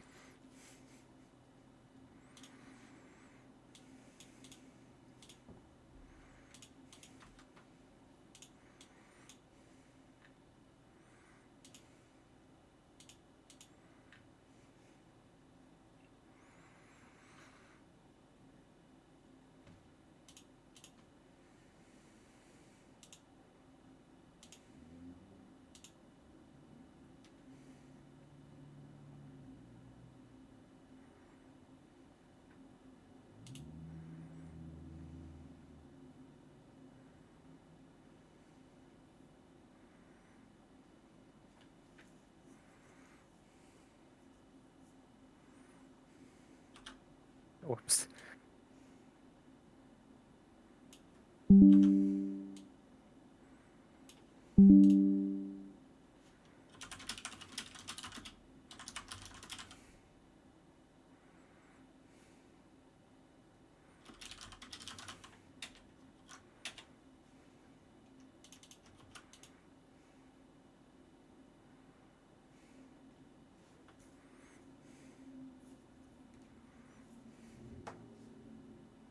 Why did exposition die? Because that was Dez's role, was to answer questions for you and say, do you have questions about that? Do you have questions about that? You want to talk? What do you have questions about the plot? Oh, I don't know. No, instead, Rain got his big moment. Well, that's the thing is, I'll sacrifice anything for the big moment. We don't care about stuff like that. We care about the big moments, right? Things The would best- have gone. Oh, sorry. I was just gonna say things would have moved extremely differently had we not had an all sit down with Rain in the morning. Like he probably would have been like, "Yeah, sure, meet all my cool friends. Aren't they great? Isn't this what I've been talking about for the past many months? Aren't they awesome?" And then a little tap on the crack there, a little bit, and whoops. You were saying? The best part about exposition is you don't have to rewrite it; you just have somebody else say it. True. I mean, we exposed people's muscles to the sun, if that counts for anything. That was weird. What body horror? Oh, sorry in post about that. You didn't know. It's my problem, not yours.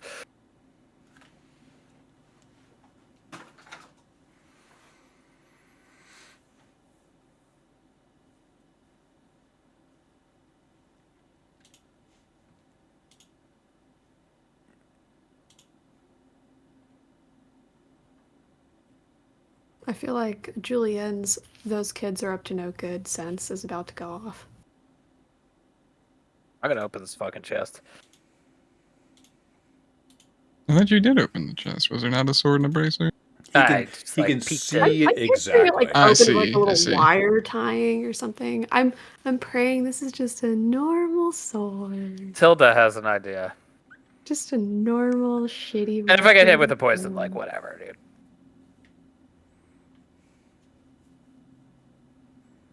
Yeah, that's why we have 2 alchemists in the party, right? 2 alchemists, 2 paladins. Like, what am I?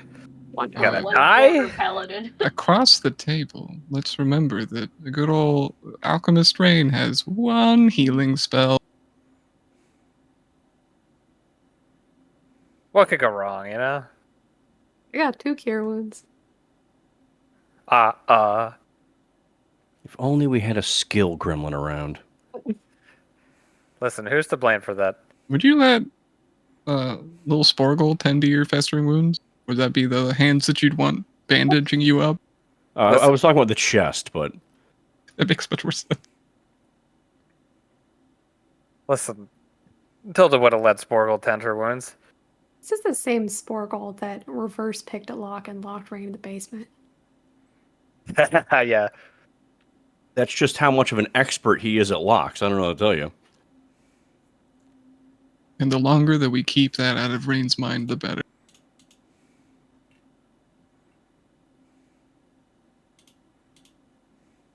I'm living on the edge. I have the heater set to 68, and I decided, F it, I'm just going to refill the propane tank. 68's low? Hmm? 68's low for you? I usually have it on like 55. Oh. I was gonna say that's high for her. I'm living luxuriously tonight. Oh, there goes Biscuit. IRL vampire. Just pour. Sorry, back. Crave heat.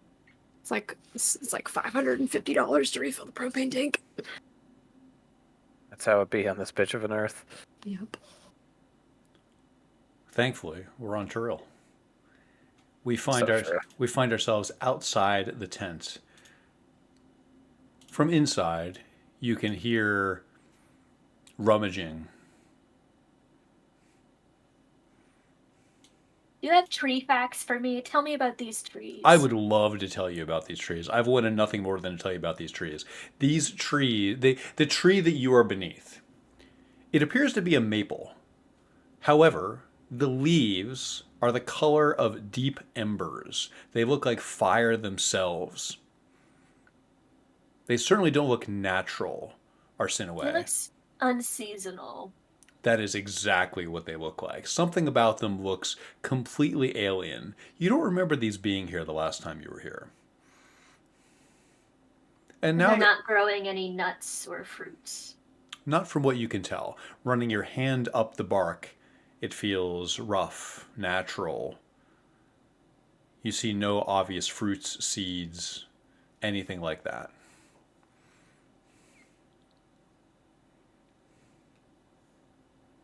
And these little ones, are they saplings or is it leaves on the ground? Oh, those are leaves on the ground. Okay.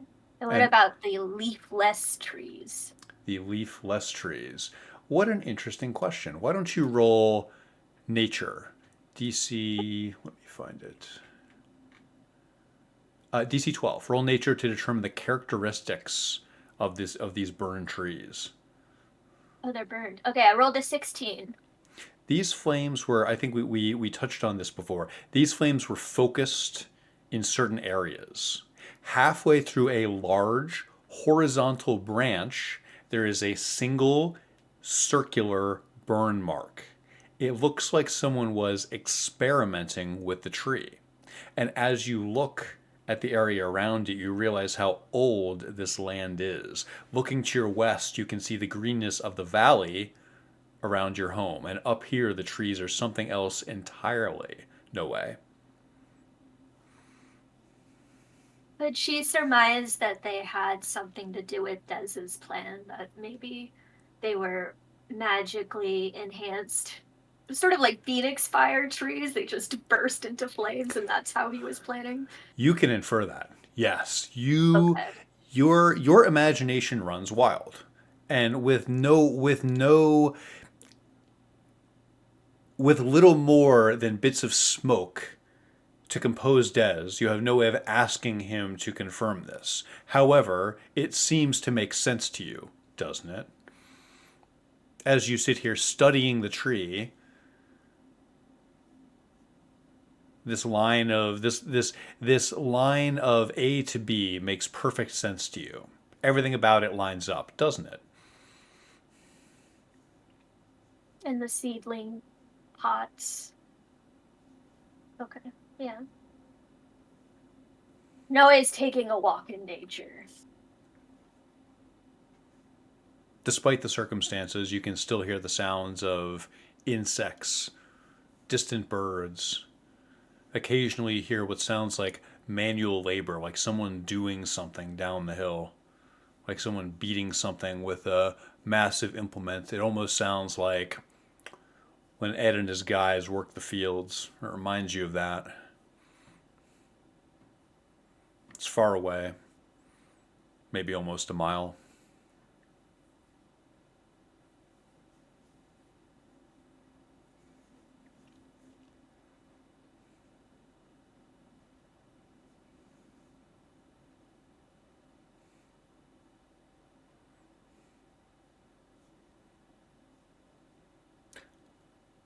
Rain. I think Rain's mind, as it tends to default to, is on fire. That buzzing of anxiety, but it's quelled with the surroundings. He can't help but take in the smells, the sights, the sound. The bodies of the 4 druids are still on the ground, correct? They are little more than skeletons surrounded by a halo of ash. And he spent nights partying with those same folks You did. months ago.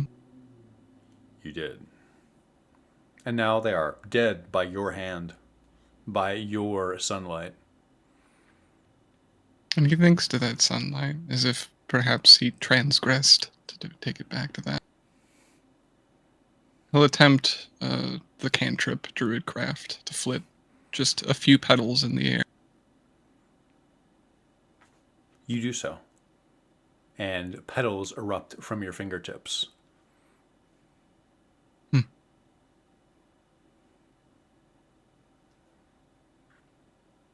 I think in one way or another, Julian, I've been given a gift. How so? 11,000 years of work. And we can reap what he's sown.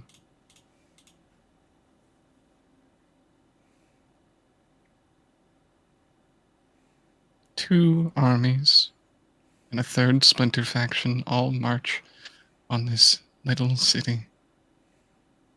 And our dear friend is here, buried thousands of these things. I don't think we need to blot out the sun. We just need to shatter the earth. No. I don't think that intensely either. But if you were to bury that much magic, I think we could fend it off. We can find them now that we know. I think they're everywhere. Yes, but knowing key positions means we can use them to how we want them. I have a sneaking suspicion where we might find a cluster or two. Rain begins to aimlessly, less aimlessly, but almost driven by a sense of discomfort, makes his way towards the southern tent.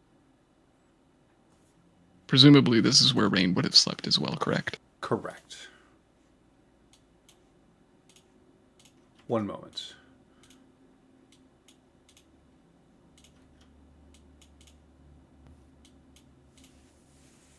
I lean back casually as though we're not completely up to no good and just go, oh, hello. Oh, you're... Hi. I'd wink if I could. Do you have your eye patch on? Oh no, it's just hanging out there. It is a socket. Oh, okay. You can. Cool. So you look terrible.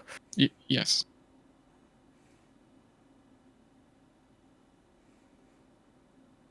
Oh, Rain, your face. What happened? Were you hurt in the battle? Call it vanity lost. Do you want something to cover it up? No. I think I'll wear this one openly. Are you okay, Rain? No, Tilda. No, I'm not. But you are. Still flitting about their things. I'd expect nothing less. Rain sits at the end of one of the beds, and pops open, I assume it's a Foot Locker. You've mentioned them, yes. Mm-hmm. He pulls out 2 pairs of fresher boots that he's wearing. Because untie the ones he's wearing. I walked here with these. Rain, one day I'll ask you what this guy did to you. But for now, I'm just glad he's gone. And you're not. He may be gone, Rain, but his last will is still out there. You and Julienne both surmise that, yes, there's probably a great deal of these buried around this area.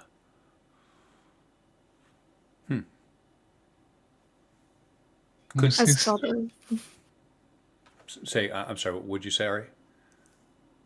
I was just gonna say, as Tilda's fiddling with the lock, I'm just sort of sitting there looking thoughtful, like, well, all right, I know probably all of my circumstances are based on my poor life choices. I have envy the people that are just working day jobs here.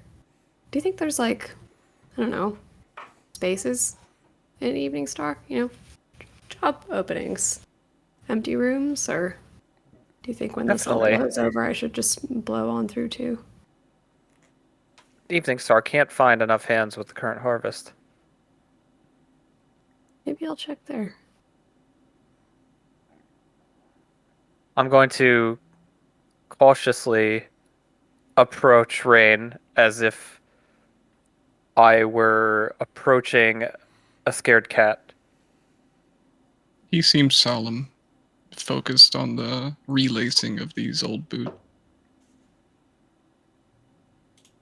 I'm going to quietly sit down next to Rain.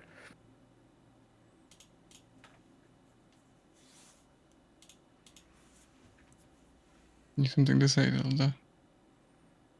Sorry, there's a bit mumbled. Do you have something to say, Tilda? I'm just going to put my arm around Rain and lean my head on his shoulder. And say nothing. What do you think of Waterdeep? I would love to go to Waterdeep with you. I'll book a trip.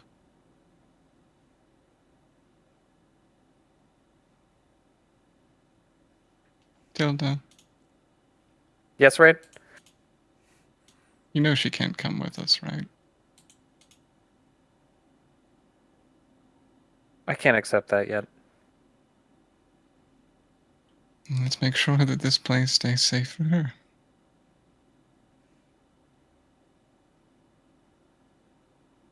I've spoken it to the others. Des did much to me, but I was brief in his history. We've inherited something very special. Oh? If you want to keep your city safe, these seed bombs can be repurposed. Wait. Did you say bombs? That's what they were, yes. Tilda will sit upright. He was planning on blowing up Evening Star? In a word, a seed bomb is perhaps a more derogatory term than what it really is. You gather much seeds together, and you disperse them across the land. He's infused them with as much magic as he could, and was about to set them off to go blot out the sun. To me, oh, this meant a very different thing. Fields of flowers. He always knew I wanted to be a florist. What better thing to live next to than that? Sounds like you'd rather be an Evening... That's why he wanted you to get Salpeter. Hmm. Wow. So I think my mission directive stays the same. We just don't blot out the sun. We stop 2 invading armies looking for a little magic sword. If that sword really is what's letting vampires walk freely in the sun, everyone's going to want to walk away with it for themselves. Is there some way to just seal the dang thing in Evening Star, to shove it into a mountain somewhere, lock it in place? I think that'd be preferable. We give it to someone who deserves it. Swords and quests are kind of the domain of paladins. I would hope you knew something about that, Kason. The one who didn't read the book I had on said sword? No, I don't really know as much about it as I should. But maybe Sorry. Hmm. Go ahead. if there's a crack in the standing stone, why can't we just build a new standing stone, shove the sword right in the middle of it? Gotta be some way to do that, maybe a combined effort. I think with enough leverage, you could make a new standing stone, make a new pact. If what Des is saying is true, if thousands of Mithranorians are on the tail of Incineroar, you'd have to broker peace. You let him into your house. You opened the doors wide for him. Do you think that they would take that standing still?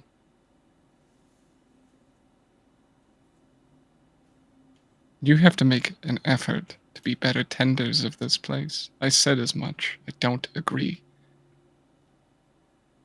That shit.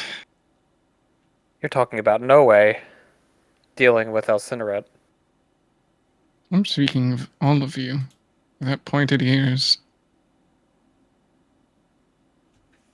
You make a stand. You make a point. You wage leverage. And you hold on to your home, a place to come back to.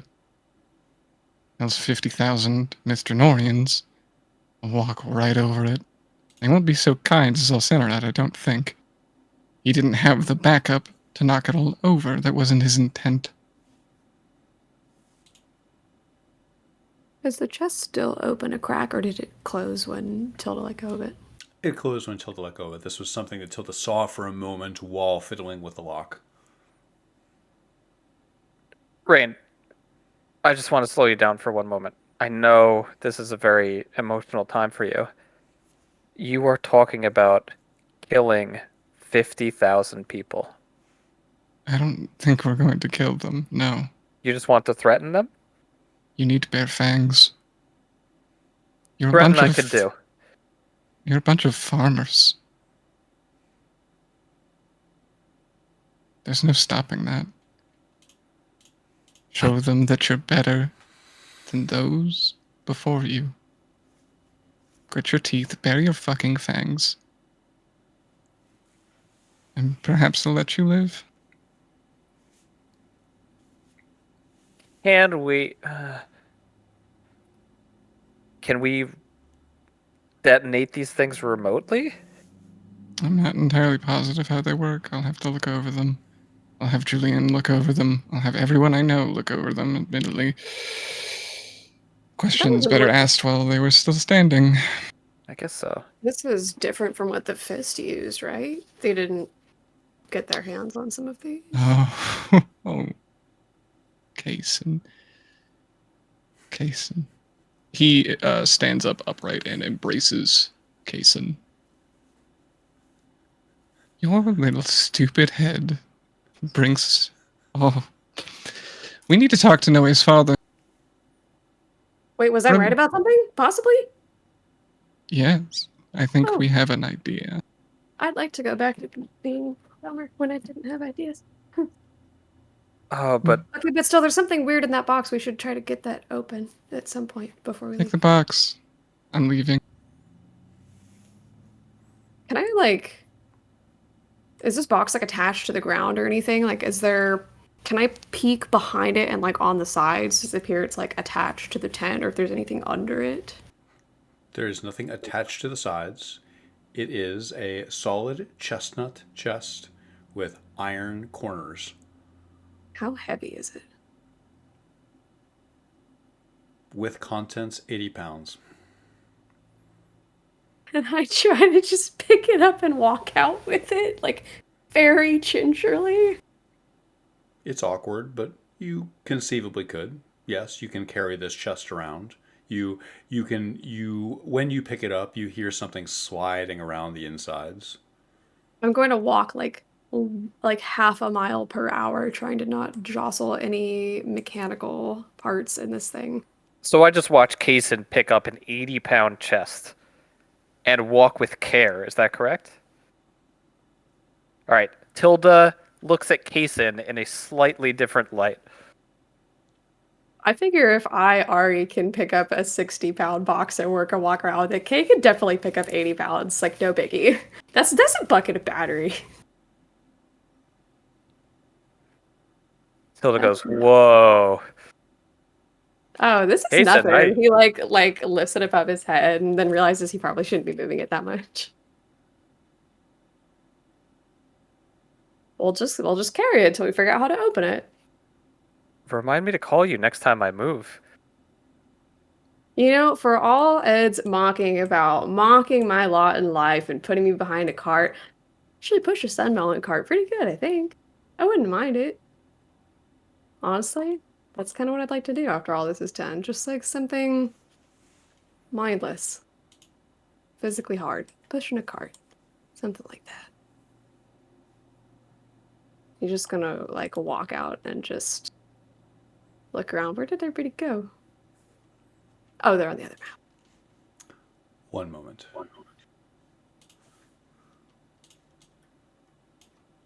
Tilda, are you also exiting here? Or are you doing additional investigation inside this tent? I will additionally investigate the wooden plank in front of one of the beds. Yes, one moment.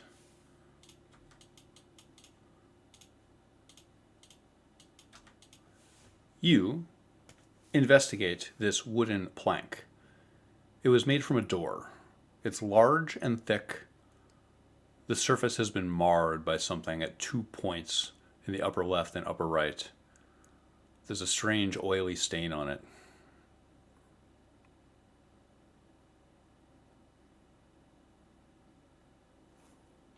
Is it concealing anything underneath?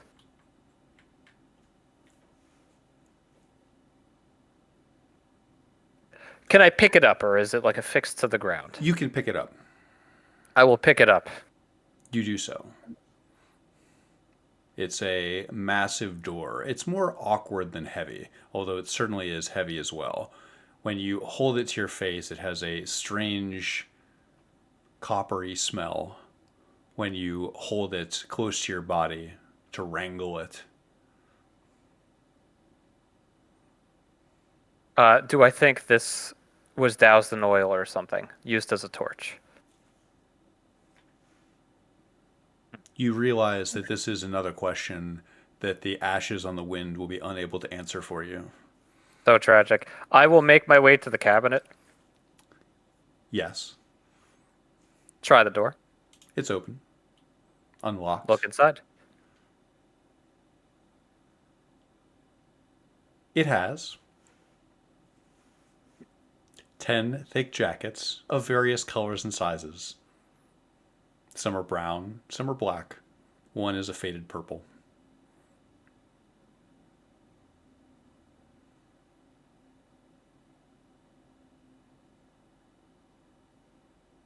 Can I inspect the pigments on the jackets? Sure. What I'm looking to do here. There are a bunch of colors on the ground in front of Tilda's blown up house. And now all of a sudden she's thinking of explosives laid all around the town. I'm looking to connect the colors that I saw there with this. This looks like this purple color is similar perhaps to some of the paint chips that you saw. Could it have been made with the same pigment? You think that that's possible. That connection seems weak to you. However, as you turn this over in your mind, the second connection seems stronger, which is, how many times, Miss Lochlauren, have you walked over one of these seed bombs and not known it? And how can we possibly expect to detonate a select few without it triggering a massive chain reaction. You realize that any of you could do Dessa's last will at any time if you were imperfect with your incendiary adventures. I will. Great. I will rifle through the pockets of these coats anxiously. You find sundries, toothpicks, a crude toothbrush made with the whiskers of an animal that you don't recognize, an ivory tiger. Ooh. And ivory. I've never seen ivory before. I would love to take that into my pocket. You do so. You pocket it. The ivory Um, feels cool and smooth in your hand. Last question. Does this purple coat look cool?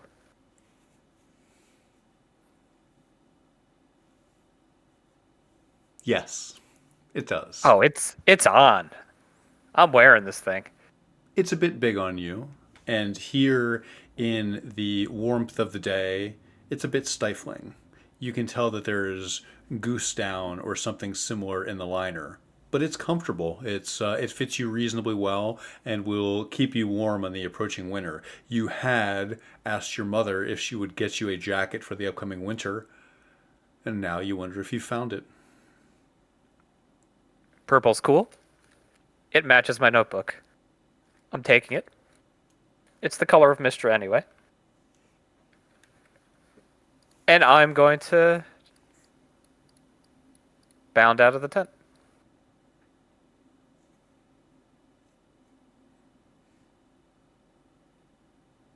You do so. One moment.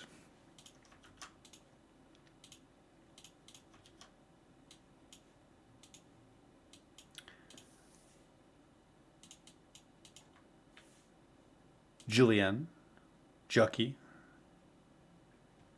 you see a chest occluding Kaysen's face as he walks out of the tent carrying it out in front of him. While all that was going on inside the tent, Jucky has taken the what remains of the corpses of those 4 elves, and he has lined them up and done some kind of... Like, Jucky's very religious, but he doesn't know, like, rites and stuff like that, so he's doing, like, some weird perfunctory funeral rites that he's mostly just mumbling under his breath because he's stumbling through it. As he kind of, like, fingers his... he does have, like, a little holy symbol of Corellin, but it's, like, not...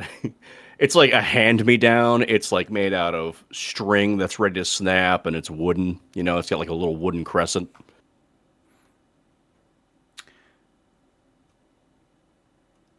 Julianne, as you watch Jucky perform these funerary rites, you see that the holy symbol of Corellin in his hand, it reminds you of the...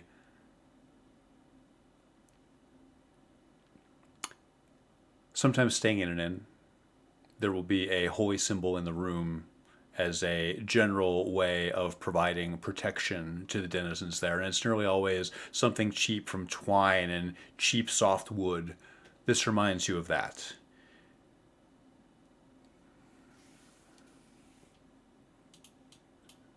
Is this something handmade or just quickly slapped together and sold at a price to an inn or such?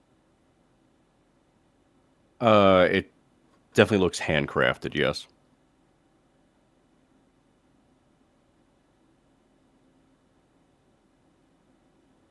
Julian will just quietly observe your craftsmanship in whatever whatever you're attempting to perform. Julian is not religious, so she has ideas, but she won't interrupt. I'm going to just kind of slowly set the chest on the ground and go, I've been instructed to not touch the rigged, possibly might blow up chest. So I'm going to leave that to someone with defter fingers than me. And he's going to just take some time to like gather some of the little stray petals and brightly colored leaves and just try to kind of arrange those somehow around the 4 dead elves. They're a little more than rapidly desiccating skeletons. They seem to be encountering a millennia of sun bleaching and deterioration over the course of a few minutes. Such is the fate of a vampire in the sun. Arsinoe St. Cyr, how does your solitude find you in the forest?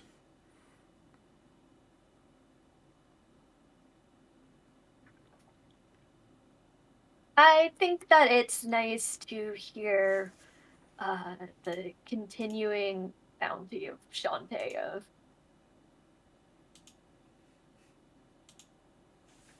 Even if the silence in this specific place is unnerving.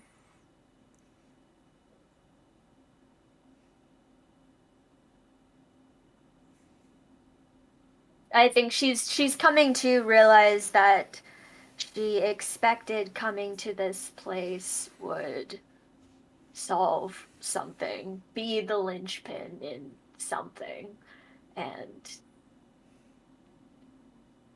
it very much is not.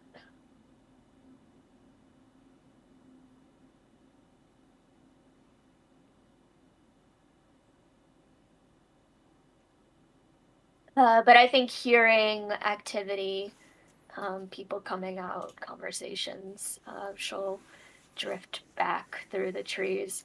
At this point, she's put her helm on and her visor on, so you can't see the skin damage that's been done. You cover your face.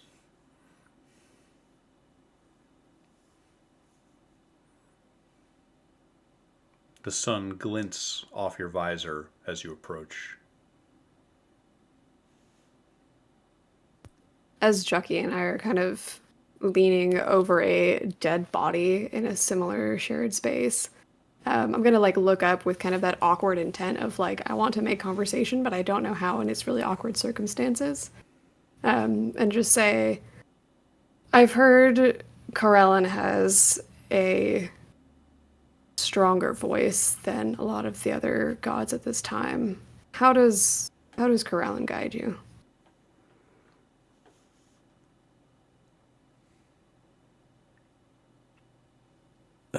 Well, Corellin guides.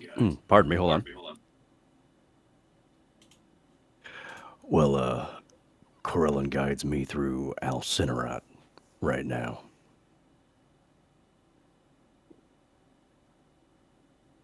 I'm not usually on friendly terms with Corellites, but I'm gonna try to be better about that.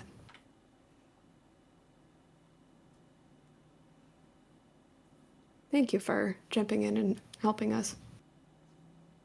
That was quite the display. Where did you learn how to use a crossbow like that? From my pappy. He must have been very skilled. He is.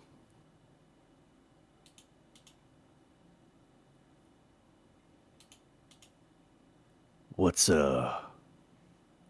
the chest? Sure.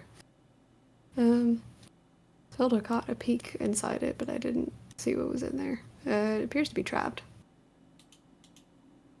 Do you need it opened? Curious to know what's in there. They didn't really have any other belongings of note lying around other than their workshop over there, so I'm assuming whatever they had was either on their person or in here. What kind of trap is it? Tilda was trying to work at it with a quill, I think. Do I know what kind of trap it was from my inspection?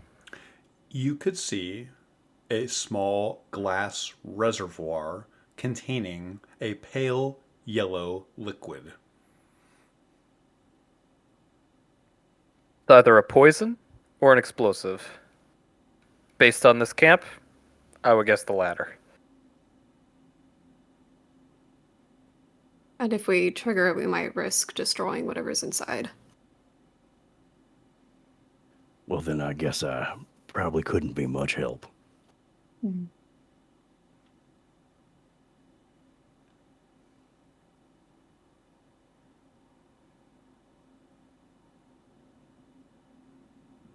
So, Kaysen, you're just gonna carry that all the way back to Evening Star? No, I was hoping one of us could figure it out. If no one can figure it out, I'm not gonna be the moron who blows it up. In fact, I haven't found everything I was looking for at this camp. Don't worry, I'm not gonna go far. And he's found the workshop. He's found their sleeping quarters. He's found their little bonfire area. He knows there's one more part of camp somewhere. He's looking for where do they keep all the snackies. Tilda's gonna approach. No way. No way.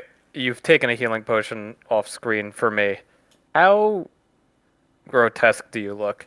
Well, she's got the helmet, the visor down, so you can't tell at this I can't tell. Okay, cool.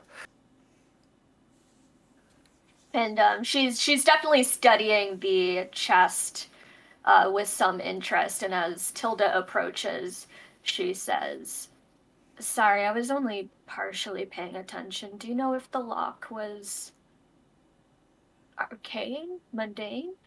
It looks mundane to me. Is that correct? That's correct. All right. I might actually. I've seen my father do something similar. I wonder if I could replicate where he could sort of sing locks apart. And she will kneel down to the chest and cast knock. You cast knock. The lock clicks. No way, you can just do everything, can't you? She's sort of humming this song. It starts out sounding like the song she sings to her cat, this like silly little thing. But then you can hear her shifting pitch like somebody trying to pick a lock, trying to get it to match before the lock. And then she springs back and she says, well, often I find that if you simply ask, the world is happy to provide. Shantae's bounty and whatnot.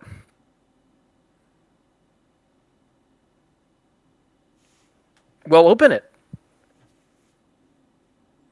She'll open it? You hear the sound of a match on a striker. One moment.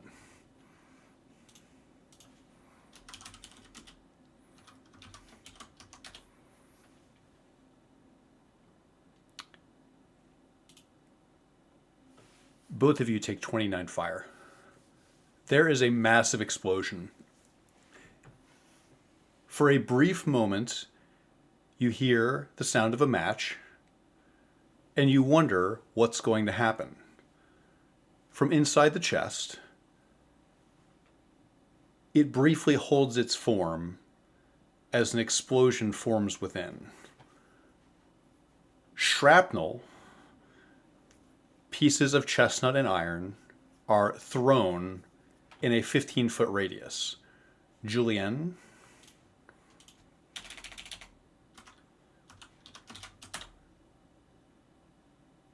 you take 7 piercing.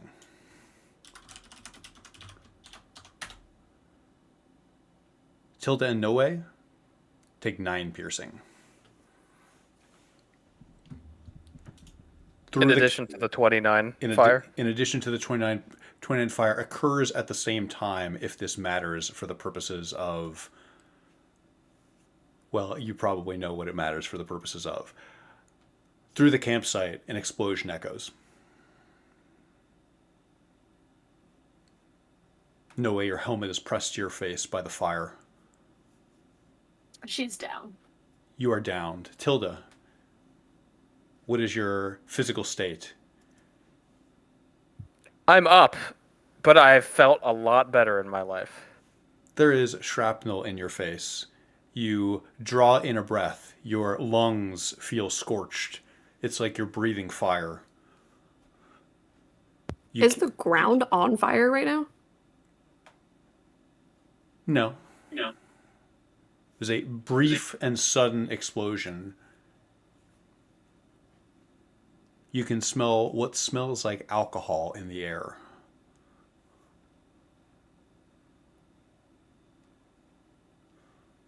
Rain watched the two of them pair up in an attempt throughout this to give them space, probably to process revealings. Was watching as these two were picking a lock, doing so magically, with such a pride in his heart as that snaps and sinks. He watches the two of them get tossed from this explosion and immediately calls out, "Julianne, now!" On it! As she just she screams at as she just wipes the blood off of her face and just rushes over and assesses the situation, sees that Tilda's still standing, and immediately focuses on Noe instead. Jucky just kind of hovers like he wants to help, but this is really not his wheelhouse. I cast Cure Wounds on Tilda for 7. Julianne, Noe is limp. Not for long. Take another healing potion that I have and just apply it where I can. So the open flesh wounds, I'm going to immediately take a bandage and just pour the potion on it and just wrap it around the open wounds. And anything else I can stabilize, I will do so. You do so. Roll the healing. Which will certainly stabilize Noe, I imagine. 14 certainly brings her back to consciousness. Noe, what does that put you at? 14? 14 out of 33? Did I just say? Okay. Yes, I didn't mean it as a trick question. I was trying to see if you were bloodied. You are suddenly conscious again. You can feel, and you had you pulled your visor up, or you had not? It was still down, right? It was still down, at the time of the explosion. Yes, because your helmet bounced off the front of your face. Yes, you can taste blood where your nose, which you fear may be broken, is rapidly oozing blood onto the front of your face. It drips down your chin. It's pooling in the nape of your neck. It feels so thin. You've always felt like blood had a certain thick quality to it. Something about the viciousness of this wound, the number of blood vessels that must be broken. Your blood feels so thin right now, Noe. I think she sits up with Julianne's help and immediately goes, Tilda? I'm standing there in shock. I probably can't feel any of this yet. My new beautiful purple coat is currently singed. And I'm probably just in a daze. Knock only works on locks. That was trapped. I knew that. Yes, keep thinking of Knock. Rain will do the same trick that he did with Erilyn over the box and light a little wick to keep her checking for concussion, effectively watching your eye movement. I'm probably concussed, yeah. She's murmuring something about Knock. You have no idea what she's trying to say. She's incoherent. There is a fine peppering of chestnut shrapnel in her skin. I'm gonna see if I can try to get Tilda to either sit down or lean against me or a tree or something and try to work on this shrapnel. When you touch me, I'll go, huh? What's that? Knock, stay with us. You keep doing as you're doing, Kaysen.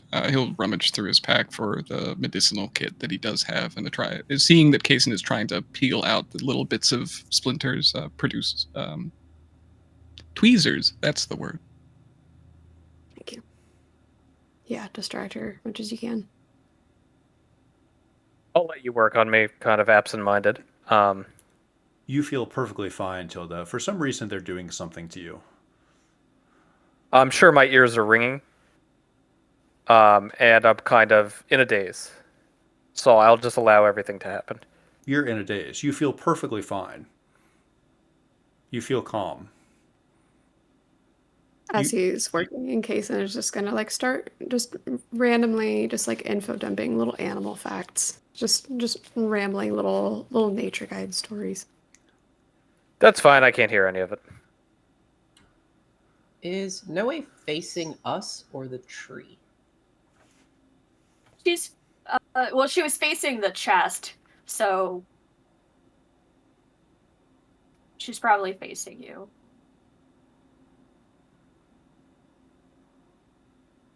Okay. So Julian is going to tell you to not speak, and she's going to try and rotate you around. And dear, I need you to look at the tree, think happy thoughts, and we got to get this helmet off of you. If you don't, you're going to drown. And she will gingerly try to get the helmet off so the blood pulling up just doesn't fill up to her airways.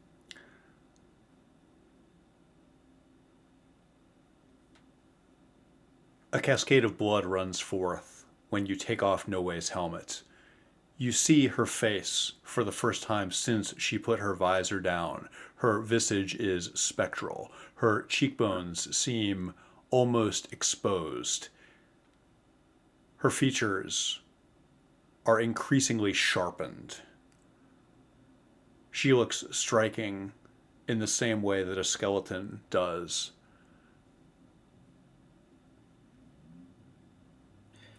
Right. Patient confidentiality. We'll talk about this later. Nobody else can see this, and she'll just start wrapping her face in a bandage.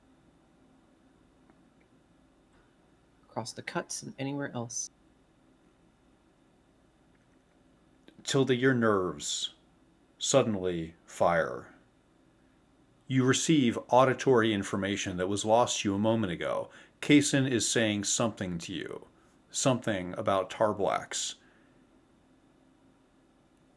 Your face feels like it is currently on a burner. Pain shoots through you. It is like a horse is stepping on your face. It is like Ed is peeling back your skin with the tip of his knife. I'll probably jerk away from anybody who's fiddling with my face and kind of scream, cry, garbled, inhuman sound that you make when something horrible happens to you. You know, I was going to compliment you all, and, despite everything, you continue to persevere. Fuck! Despite everything, you continue to persevere. I'm so ready for words of disparagement. Rain looks down to the sensor and thinks of Dez's last words. Not today. Not you. Not her. Lithane, Shantae, one of the two, anyone, whoever. As the pieces of wood are being plied from Tilda's face, he produces the same rag, I would imagine would be the exact same one that he cleaned up Erlen with, and douses it with the same crystalline water that he has in the canteen, and casts Healing Word, attempting to apply that through the water and the cloth instead of the smoke and the fire that led him to this point. You do so. Your sensor suddenly feels entirely inappropriate, doesn't it? As an optional reaction, What were Dez's last words?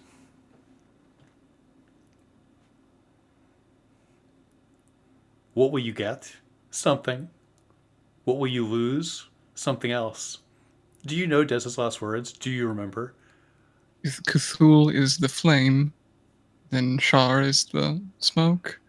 Something along those lines. I don't actually know the name of the primordial fire deity, but that thing is the flame. If that is, then Shar is the smoke. I will accept this.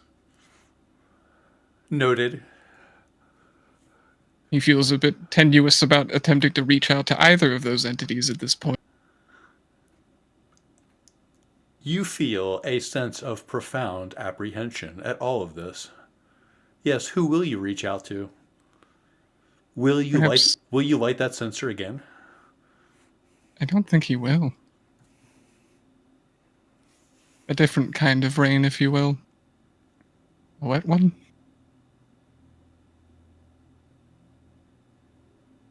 Perhaps the bitch queen. Who knows? Can I roll healing word? Yes, you can.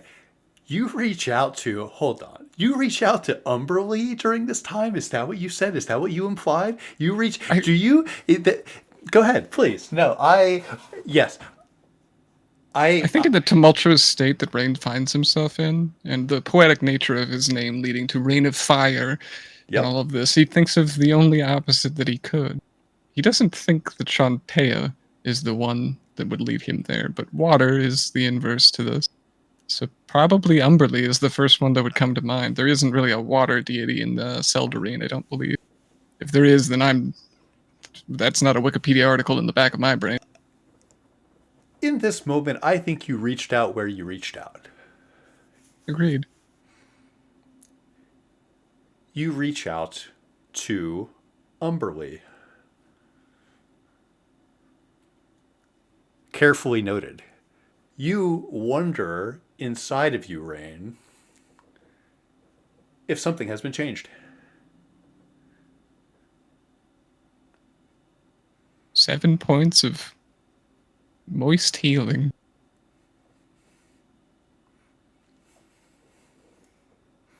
I'd think it'd burn like salt water. I concur.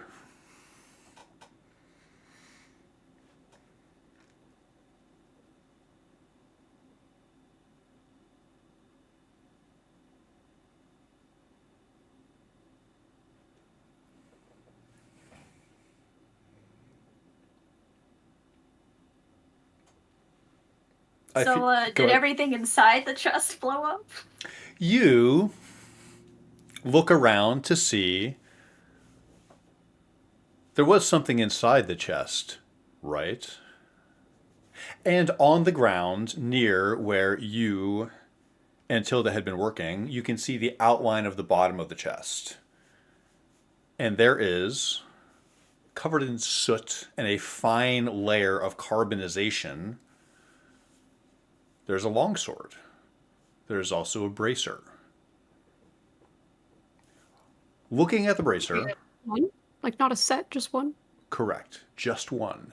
Looking at the bracer... No way. Roll intelligence at disadvantage. Yeah. Due to your mental state.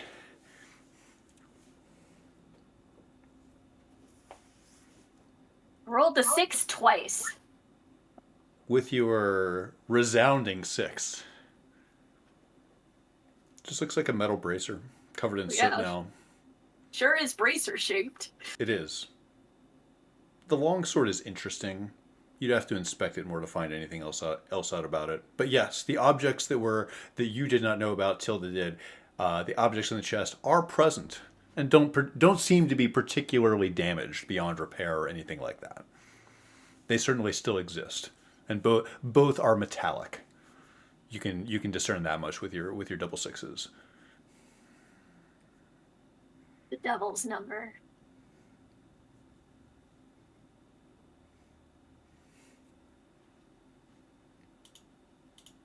So the chest explodes. Noe's face just covered in blood, barely sees, and she crawls over to the chest, grabs a sword, grabs a bracer's like, huh? What? I'm not letting her move. Moved. Yeah. I think she's like looking as Julianne is wrapping her face with bandages. Okay. No, I like that version. I'm still just over here spouting porcupine facts. Just keep her awake. Oh, it hurts. Be careful. Fuck. Pull him from the root. He's gonna take like a slow breath to like noticeably like try harder to like still his shaking hands. And I'll cast Cure Wounds again to just like heal up all these holes that I'm making. Oh, okay. It only did 1 hit point worth, but it'd be like that sometimes. Don't you add something to your healing? I think your wisdom Wisdom modifier, yeah. modifier, but Kaysen's very stupid. Oh no. Okay. He's a hero. Maybe not stupid, but unwise. He's both. Poorly guided. Yes, that's certainly true. Poorly guided, or guided by something at odds with his best interests. Jucky Sourstump. Out of the corner of your eye, you see that over the eastern forest, there are, in fact, you certainly would know what these are. These are the overt signs of Griffin Riders. They are far away still, perhaps 10, 15 miles. It's difficult to judge, but you can see distantly these tiny figures across the sky glimmering over the canopies of the trees.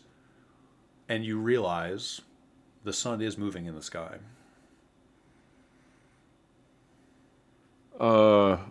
So rewinding here, Des claimed that Alcinerat was being chased by an elven army. Is that true? Does Jucky know that, or what's going on with that? What is going on with that, Jucky? You believe in Alcinerat, right? Yeah, 100%. An army at his back? Huh. How strange. How concerning. This Des guy was a shit stirrer, so that can't possibly be true. I concur.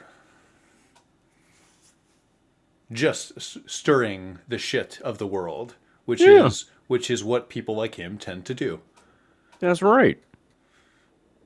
But these Griffin Riders that I see, let me ask this. Is there a difference between, because Jucky would know this at the very least, is there a difference between the armor that Alcinerat's troops use, that green, I believe it's like a green copperish, you said, right? That's exactly right. Armor. Is that well, because like these Griffin Riders are 15 miles away, though. I wouldn't be able to distinguish the armor they're wearing. I agree. You, however, you study the sky, imagining that perhaps surely when they're closer, there will be some rigorous way that you can discern the two, right? Is that what you're looking for? I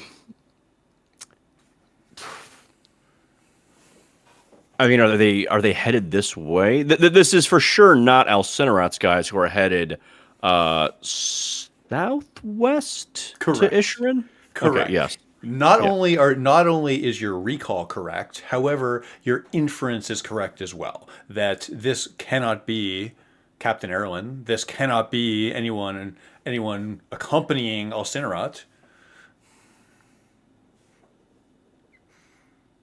That doesn't sit well with Jucky. I agree.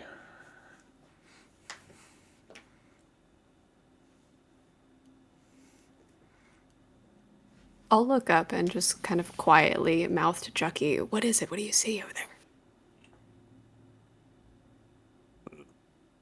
Griffins.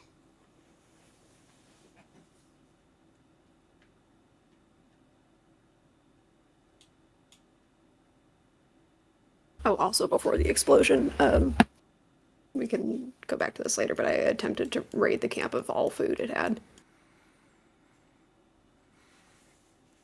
They're vampires, right? They don't have to eat food. If there was any, I took it. Unfortunately, Jucky is correct. Oh, You find no obvious provisions here. not even tea, nothing. So sad. I think I can be convinced here. I think if you spent some time doing a diligent search here without making you roll or anything like that, finding sundry items, just as a general principle, when you find sundries can kind of be whatever you want within reason. You want to find tea bags? I think that's reasonable. That's something you could find here. But no provisions. So sad. I'm still poor and homeless. Correct. Yes. Something you do not find, though, is you do not find, for example, rations. You imagine surely someone has a summer sausage squirreled away. No. You imagine a tin of dried cranberries. No. You imagine a fresh little triangle of cheese. No. There is no cheese for you. There is no dried cranberries.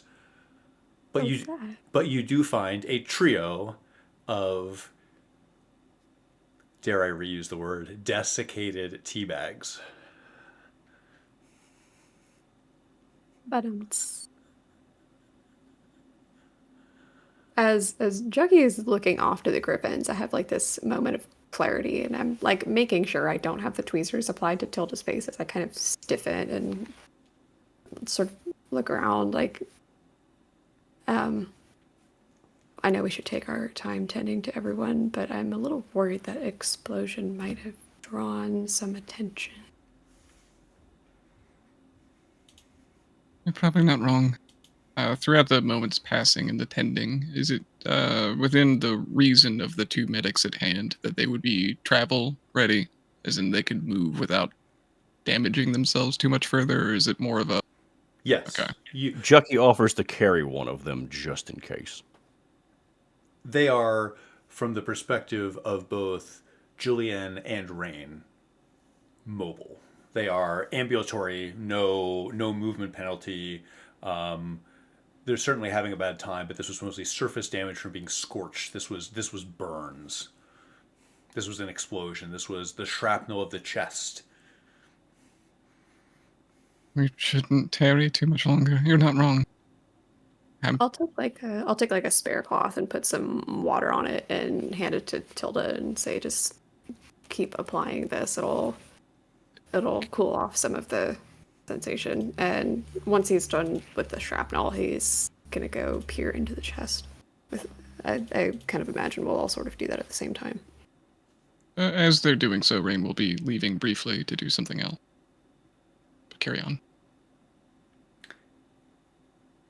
You find a ceremonial longsword caisson.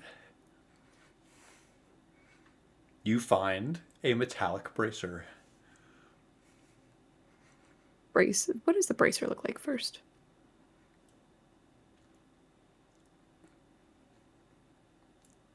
It looks like a long cylinder that has been lined with some kind of exotic leather. The metal has a grayish tinge to it. Scraping your fingernail across it,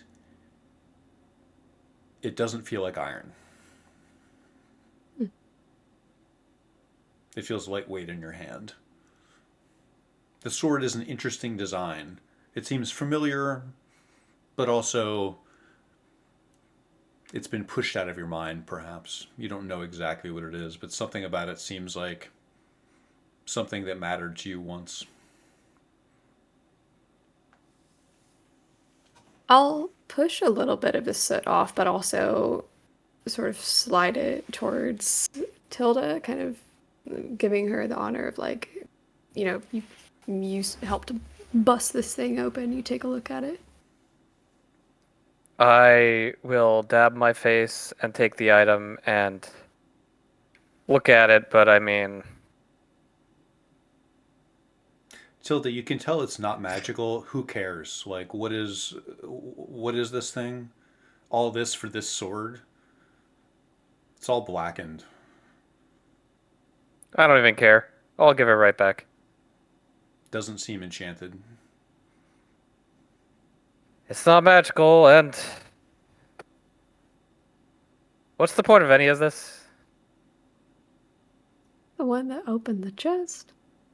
I'll sit there and wipe at it with a damp cloth and just sort of try to reveal some more of the reliefs and depressions in the design.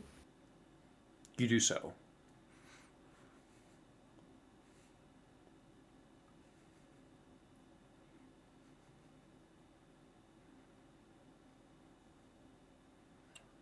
Now that they are stabilized, Julian's going to walk over to this northern tent and inspect the supplies and everything around while they still have some time before moving.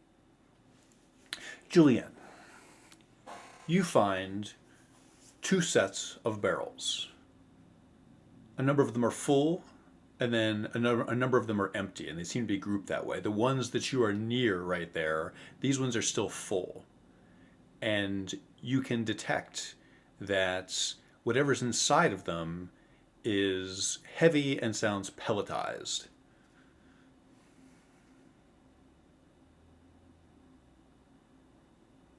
Are the lids loose?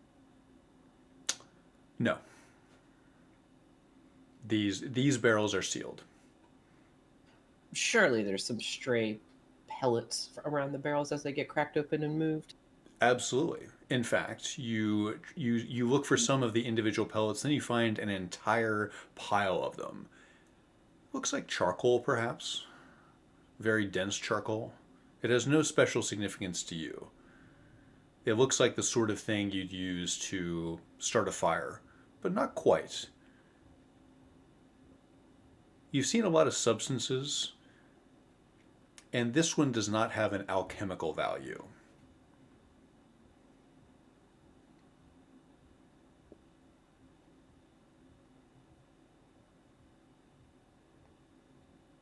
Did I say that too specifically? Perhaps a general description would have been better. This is a large pile of roughly 1 inch by 1 inch irregular cubes of a black sooty material. It is lightweight, and you can tell it is not charcoal, even though perhaps it superficially resembles charcoal. There are no striations of wood. It is not in the shape of chunks of wood. Does it have a shimmer to it? Or is it matte? Excellent question. It's matte. Okay. And certainly examining it, it seems mundane enough to sample. Take a scoop and sample it. You do so. If it burns, it's worth looking into at least. And to the north of Julian, is this the saltpeter? That is exactly correct.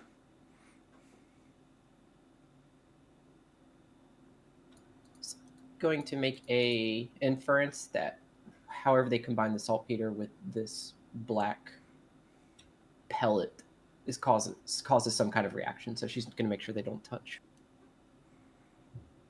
You infer that there is some significance here, either to the ratio of these things or something about the combination of them that is significant, perhaps dangerous, volatile.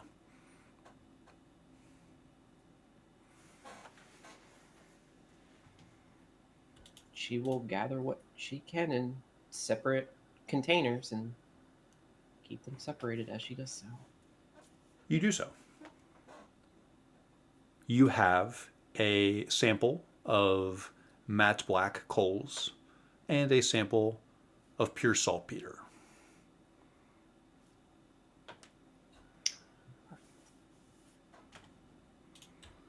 She will immerse herself with what little time she does have, just to kind of cleanse her mind palette, if you will.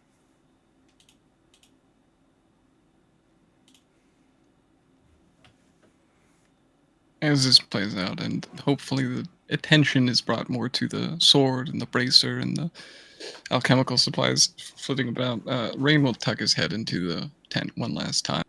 No need to transition the map. I'm just explaining exactly what he's doing. He'll unspool the sensor from his arm and place it within the footlocker that he slept at. He'll dump out the remainder of the crystal clear water that he had from the presumably opaque canteen that he has. Roll up his sleeve, he'll slit his wrist, and fill it to what he can. You go ahead. In an attempt to suture that up with the remainder of the medicinal kit that he had on tow, he'll poke his head back outside. I think we're all done here then. You're looking a bit thirsty. And as surreptitiously as he can, he will attempt to push the canteen into Noe's hands.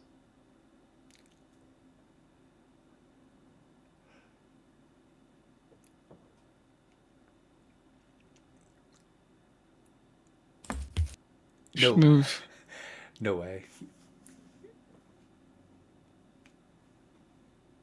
A dull leather canteen is placed into your hands. It is warm to the touch.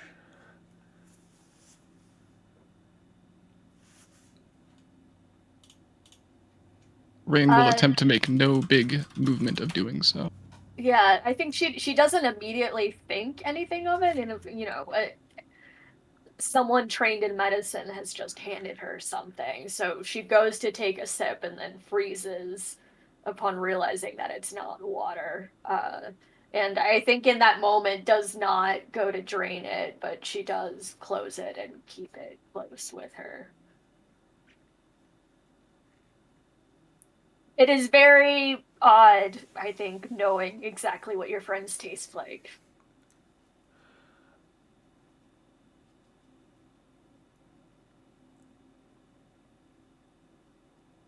We should get moving. I'm awful with names. Is it Yucky or Jucky? Jucky.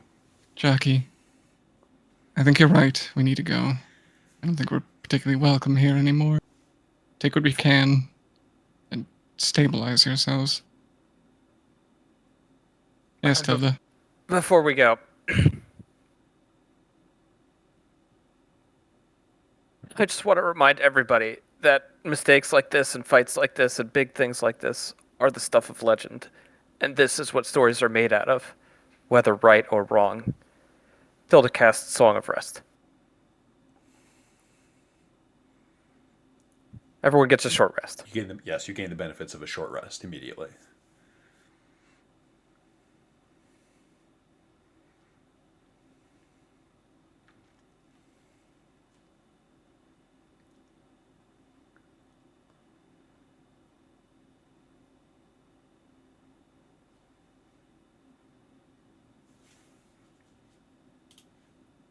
For my records, may I have an update on everyone's hit points after you apply the short rest?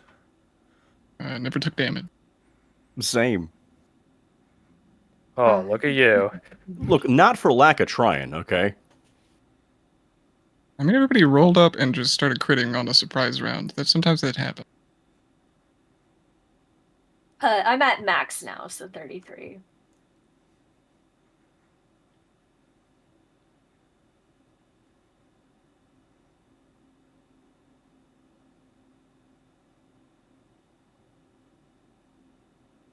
What about Tilda? It's almost certainly at max, but let me roll.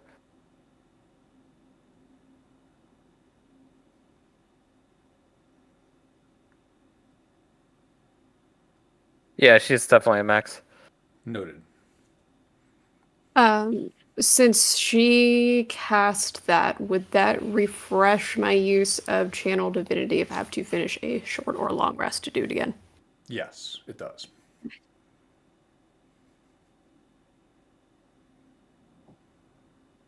Julian will be back at max as well. Noted. I figured you would be. Just Only- use 2 hit dice. Only hit with distant shrapnel. Mhm.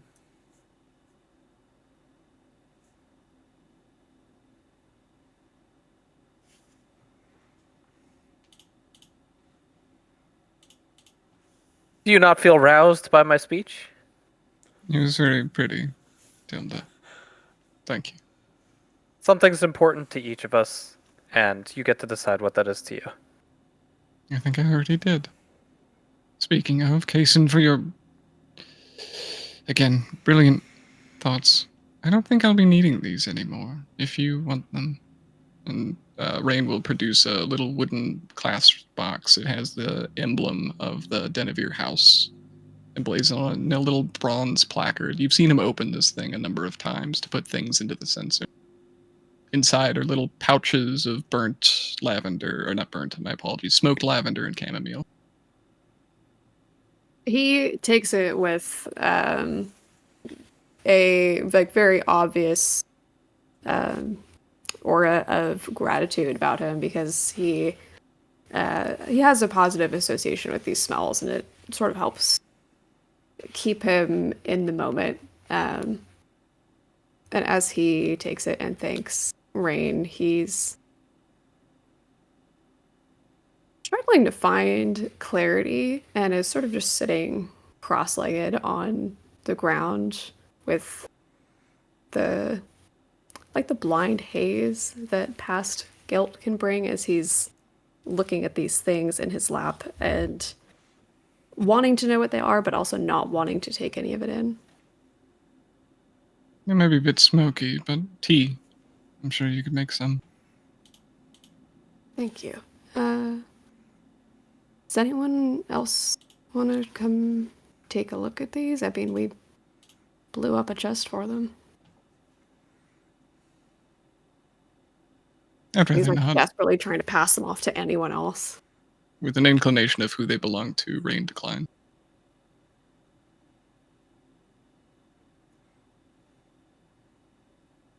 I can take a look while we walk. I think moving is a good idea. I think This thing as didn't- one last thing before they leave the camp, Noe will make sure all the torches are, all the fires out. Yeah, I'll kick some dirt on the bonfire as well. Does this sword have like a sheath or anything? It's gotta have a loose sword flapping about. It has no sheath, from what you can tell. Why might that be? Does it have an edge? Noe calls over. Does it have a what? An edge? Is it even meant to be used as a sword? Is it? Considering, It's not. considering the sword survived an explosion, I'm sure the scabbard or whatever just burnt up. Makes sense.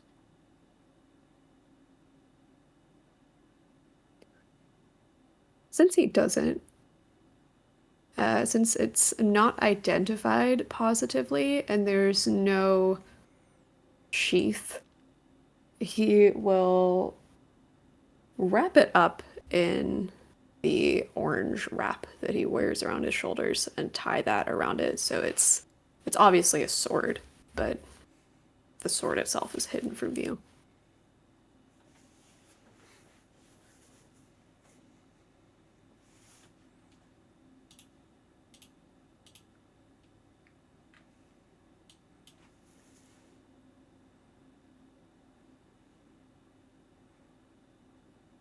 I take that back. Since that's kind of thin, I'd actually rather sort of awkwardly use my mace to cut some of the canvas from the tent and use that instead, because it'll be thicker, stop it from cutting into my leg. Use your mace. I guess there's like sharp points in the mace. You could use it as like an awl to like slowly. I think I'm with you here. You can. Sorry, what would you say, Ari? It doesn't have to be pretty. It doesn't. Yes, you end up with a tattered roll of gray canvas. I'm sorry, you were about to say something, Sarah?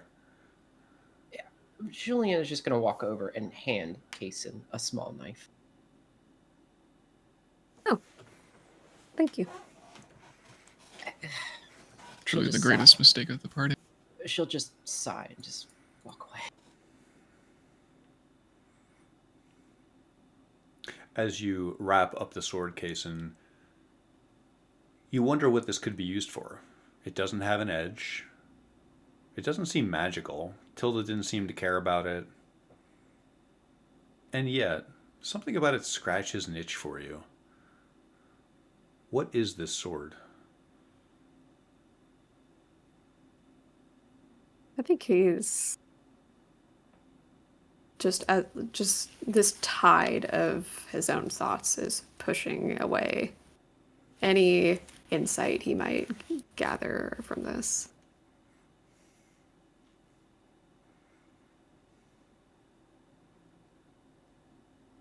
Shall we?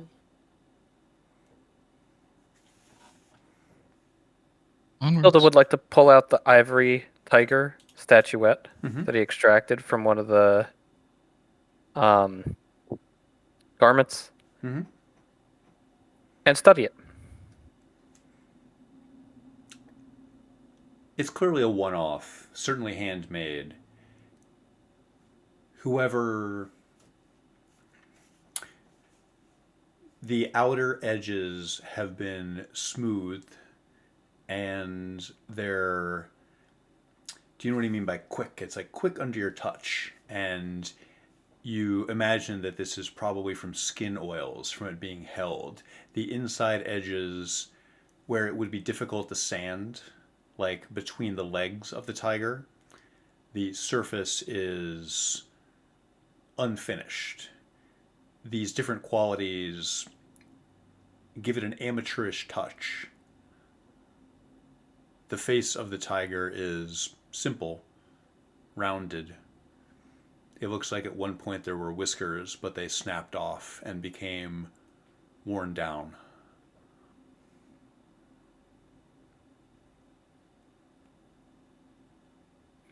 I don't ascertain that this is anything more than acute personal affect. I concur. I'll put it back in my pocket. You repocket the ivory tiger.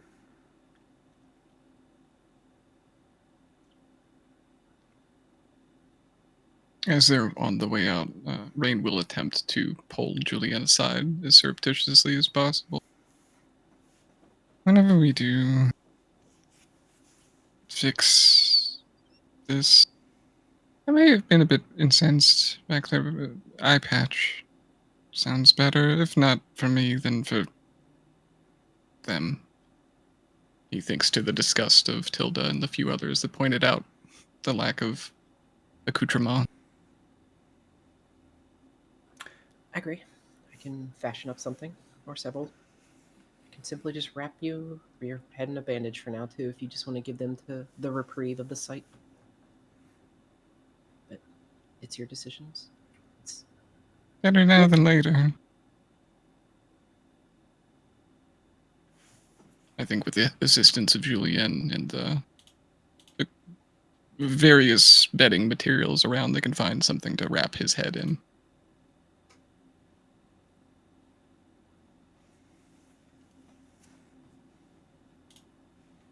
I haven't looked at after them. Is the intent to, not for Rain seen here, but just in general, I see people kind of vibrating on the map. Is the intent to exit this zone? Are we attempting to zone as a group? Yes. Mhm. I'm saying some yeses. Yeah. Any no's? Okay. One moment. while we're traveling, can Julian use identify on both items? Just as she's walking and just studying. I'll hand the items over to her. Just so she has something to do while walking. Julianne, this sword, you determine the following characteristics to it. This is an imitation of something. It was made in the shape of something else. It's non-magical. And you can infer as you attempt to determine any lingering enchantment, you think this must have been made to fool somebody. You can infer that this is an imitation of something else.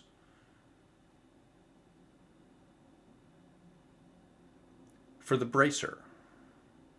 The bracer is mundane, but made of an exotic material. It's adamantine, pure adamantine.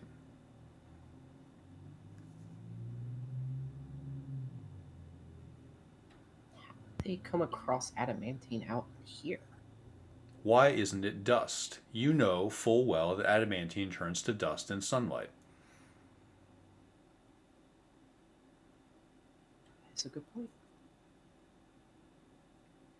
Neither of these objects has any significance without the story that they fit into. Holding them up, you realize that they are the pieces of something else.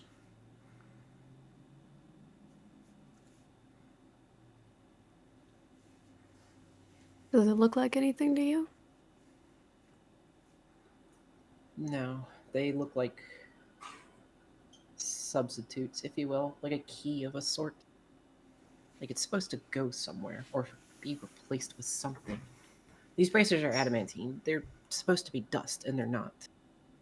I don't know if they were treated with something or it's just the explosion. I don't know. It could be a number of things. I would need time. It's noticeably relieved about the sword.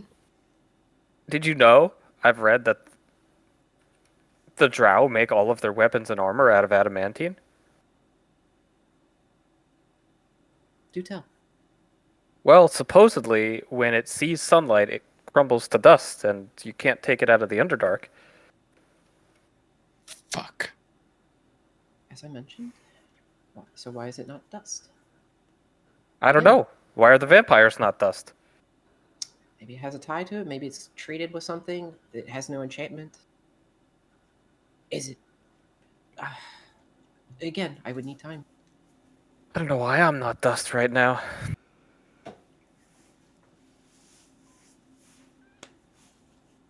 No way. You know your father has a tunnel to the Underdark under your manor? I asked Des one thing in particular. I treated him with little off-white orchid, and where did he say they grew? Underneath the fucking mountains. I think they tie in a bit deeper than you think.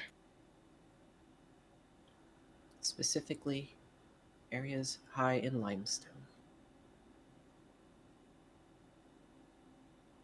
You've spoken of this white flower before, and I admit at the moment I'm misplacing the significance.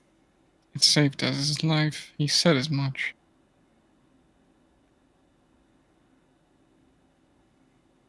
If I were, say, how do I say this without sounding even more insensitive? A dark elf. Those that took my brother from me. And you were told of a 1,000-year-old vampire who was about to blot out the sun.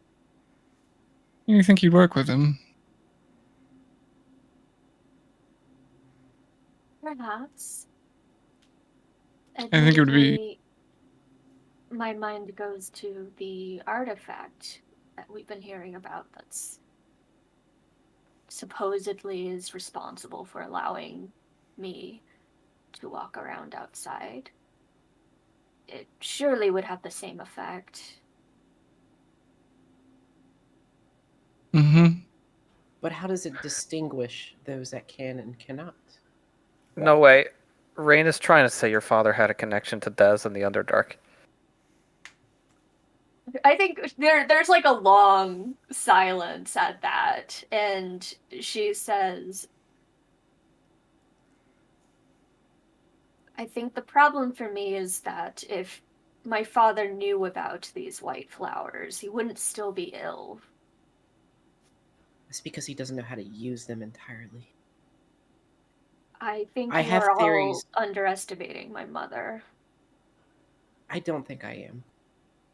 Now, these white flowers, maybe there is a process that can be used.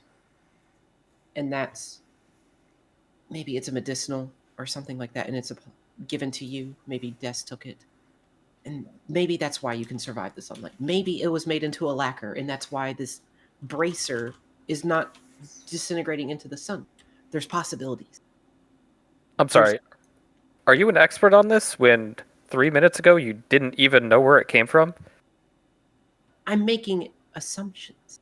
I can tell. And I know where it comes from. I just haven't found it. Uh-huh. You know, Julian, for somebody who says they never underestimate somebody, or you're sure you haven't underestimated somebody, you may be a little wrong about some things. I don't think I am. Yeah, people never do. I think she smiles over at Tilda and sort of shakes her head, and she says, I don't see the harm in following up on Julian's instincts. I just do not wish to see the same devastation we just visited on Des fall upon my family. If my father is involved, it is not for the same reasons that Des was. I wasn't saying it was. I'm just saying I think this is more connected than we think. More so, with the bright little ideas of our case in here, I think we need to talk to your father anyways. You will have to do that without me. The only other additional information I can add is that although I was able to glean very little from Ed directly, I have reason to think that he too is praying to Shar. I had that exact thought. Okay, so Right? both of you came up with that independently. Yeah, as soon as he said Shar, something kind of clicked in my mind. And he's suffered so much loss as well, Ed. I think in a way that my father hasn't. And He's never acted this brutal. And Des kind of seemed like a desperate man, and so does Ed. If you guys have any confidence about this, you know none of us can address this directly, or it's just going to make everything worse. You can't address anything directly with Ed. Although I do kind of feel bad for him now. I don't understand how to reach out to someone in the dark. Light a match. No! Not a match. I hate to say it. Maybe a non-flammable light spell. We know someone. Perhaps she's come back from slaying an aboleth. Green. She might be our only in. She has been close to Ed. They're She's at least done- on friendly terms. Yeah, that was odd. For Drow topside, she was imposing. But she never did harm to anyone. If nothing else, she even went out of her own weird, creepy way of patching up the roof. I don't like her. I don't like her for reasons I don't want to admit. But I'll flash a smile at Rain. Your brother, I understand. Oh. However, perhaps she'll think of me fondly for pointing her in the right direction. At least I hope so. Do Lolth worshippers dislike Shar? I think they might. I'll be honest, in all of our little teachings, we don't talk much of the Dark Seldarine. May I roll religion? I think you already have. I think that's right. I think they have no love for each other. All these dark deities, they're just so jealous of their power. I can't imagine them working with another one. That's exactly right. You don't know the specifics. You don't need to. You know the pattern. You know that the Dark Seldarine, the evil cluster of gods that you're discussing, can seldom work together. You can picture in your mind Cyric's blade sinking into any number of rib cages. But yes, no role required.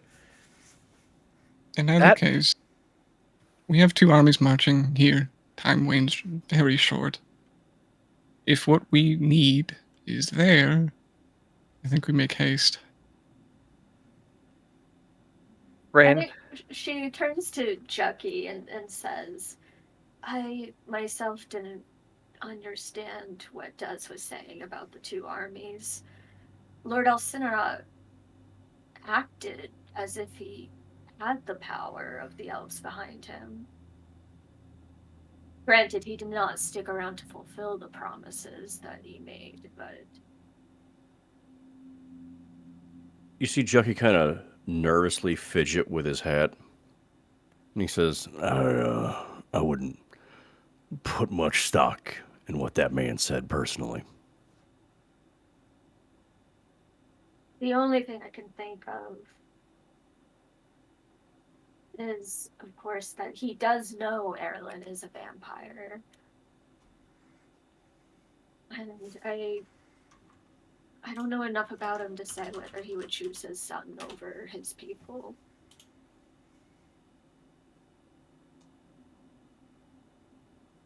Jucky, like, you can kind of see it in Jucky's face that he knows exactly how that would go. But he doesn't say anything afterwards. Yeah. He just kind of tilts his head, and then that's all there is. Do we hear anything as we're passing through this area? And are there any more of those little fire spirits around? You notice that the fire elementals are conspicuously missing. You haven't heard anything recently, but you haven't been on this side of the hill for that long. But yes, you notice that the fire elementals that were once here seem to be gone.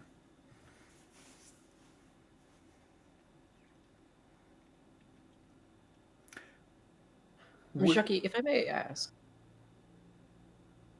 what is the state of the elves, like unity-wise? The human kingdoms fight amongst themselves all the time. Has something happened in recent years? To be honest, I've been heads down in my laboratory, so I haven't kept up with the news completely of both sides. And my teacher hasn't given news of elves in a while either.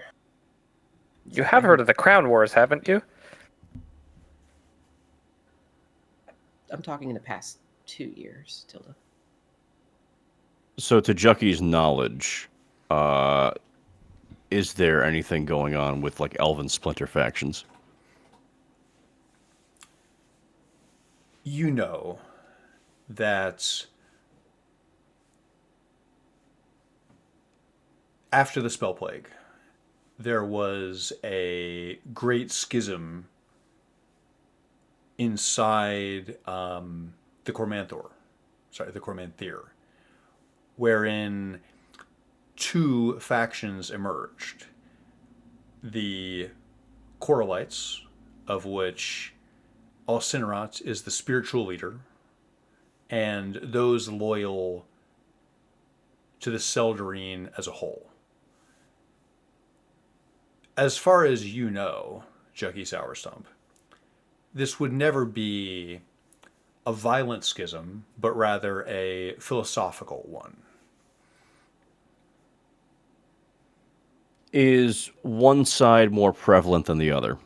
Yes. The Coralites would tend to be outnumbered. It is... Okay, so there's less Coralites. Okay. Correct. What I was going to say a moment ago, I know it's past midnight Eastern. Do we want to put a pin in it? We started a little late tonight. It's now getting pretty late. It's getting kind of late for me. Could we pin it and maybe pick it up right here next week? Sounds good. Everyone's good for next week, correct? Yeah, it should be. Wonderful.